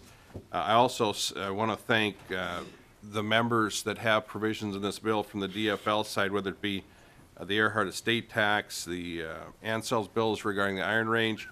I never understand those types of bills, but I guess it's pretty good. Representative Slocum, we got to get that through. Somehow that has to be in the final bill. Chair Dabney, your education credits and deductions, I should say. Chair Carlson with the not-for-profits. We didn't just do one or two small ones. We did, I don't understand why we charge not-for-profit sales tax, but the bill gets rid of that. Rosenthal's provisions. Ray Dean on the, I think it's North Minneapolis, the Yes. former library that's kind of a deed place now. And then that's a thing that we shouldn't have had problems with it like we have, but we correct that in the bill. Representative Dill, Sundin, Norton, Applebaum, Purcell, Johnson, Murphy, Simonson, Schoen, Mason, and Pinto. And I think that you realize that some chairs in the past, if you didn't vote for the bill, your provisions were not in there. That's not the way I operate. Your provisions are in the bill because I think they're good provisions. And I will fight for the House position all the way through. But this bill does do quite a few good things, whether it be the dependent exemption. 2 million Minnesotans, over 2 million Minnesotans will benefit from that. Married couple, 2 dependents, well, we can go through it. You know the numbers. The student loan credit, I think, is one issue I hope members will look at a little bit closer, because there's some really, I think, good provisions there. Social Security, reducing Social Security taxes, or what they have to pay, eliminating them from the state, the military pay, K-12 subtractions, the school bill, and for the folks out in rural Minnesota, the property tax provisions of house, garage, and half your acres. It makes a lot of sense. I certainly want to thank Chair Drazkowski and the division for their work on the division report, and members. As you know, we know that this is not the final bill, because we know that I'm not going to have the $2 billion that I was given to design a bill. We're going to be somewhere in between the Senate and the House numbers, I'm sure, and we don't know what those are yet. And so I want to, whether you vote for the bill or not, I'd really appreciate your continued input. If you have something you need for your local district, let's talk about it and see where we go. So with that, if there's no further discussion, I will move House File 848. We have before us. I will now move the A15-0509 amendment as amended. Any further discussion? Hearing none, all in favor say aye. Aye. Opposed? No. Motion prevails. We now have House File 848 as amended before us. So the motion would be to move House File 848 as amended to the Ways and Means Committee. Any further discussion? Hearing none, all in favor say aye. Aye. Opposed? No. Motion prevails. With that, members, we're meeting tomorrow on the Erdahl bill. Thank you very much. Members, just don't stop believing. Good government all the time. We're adjourned.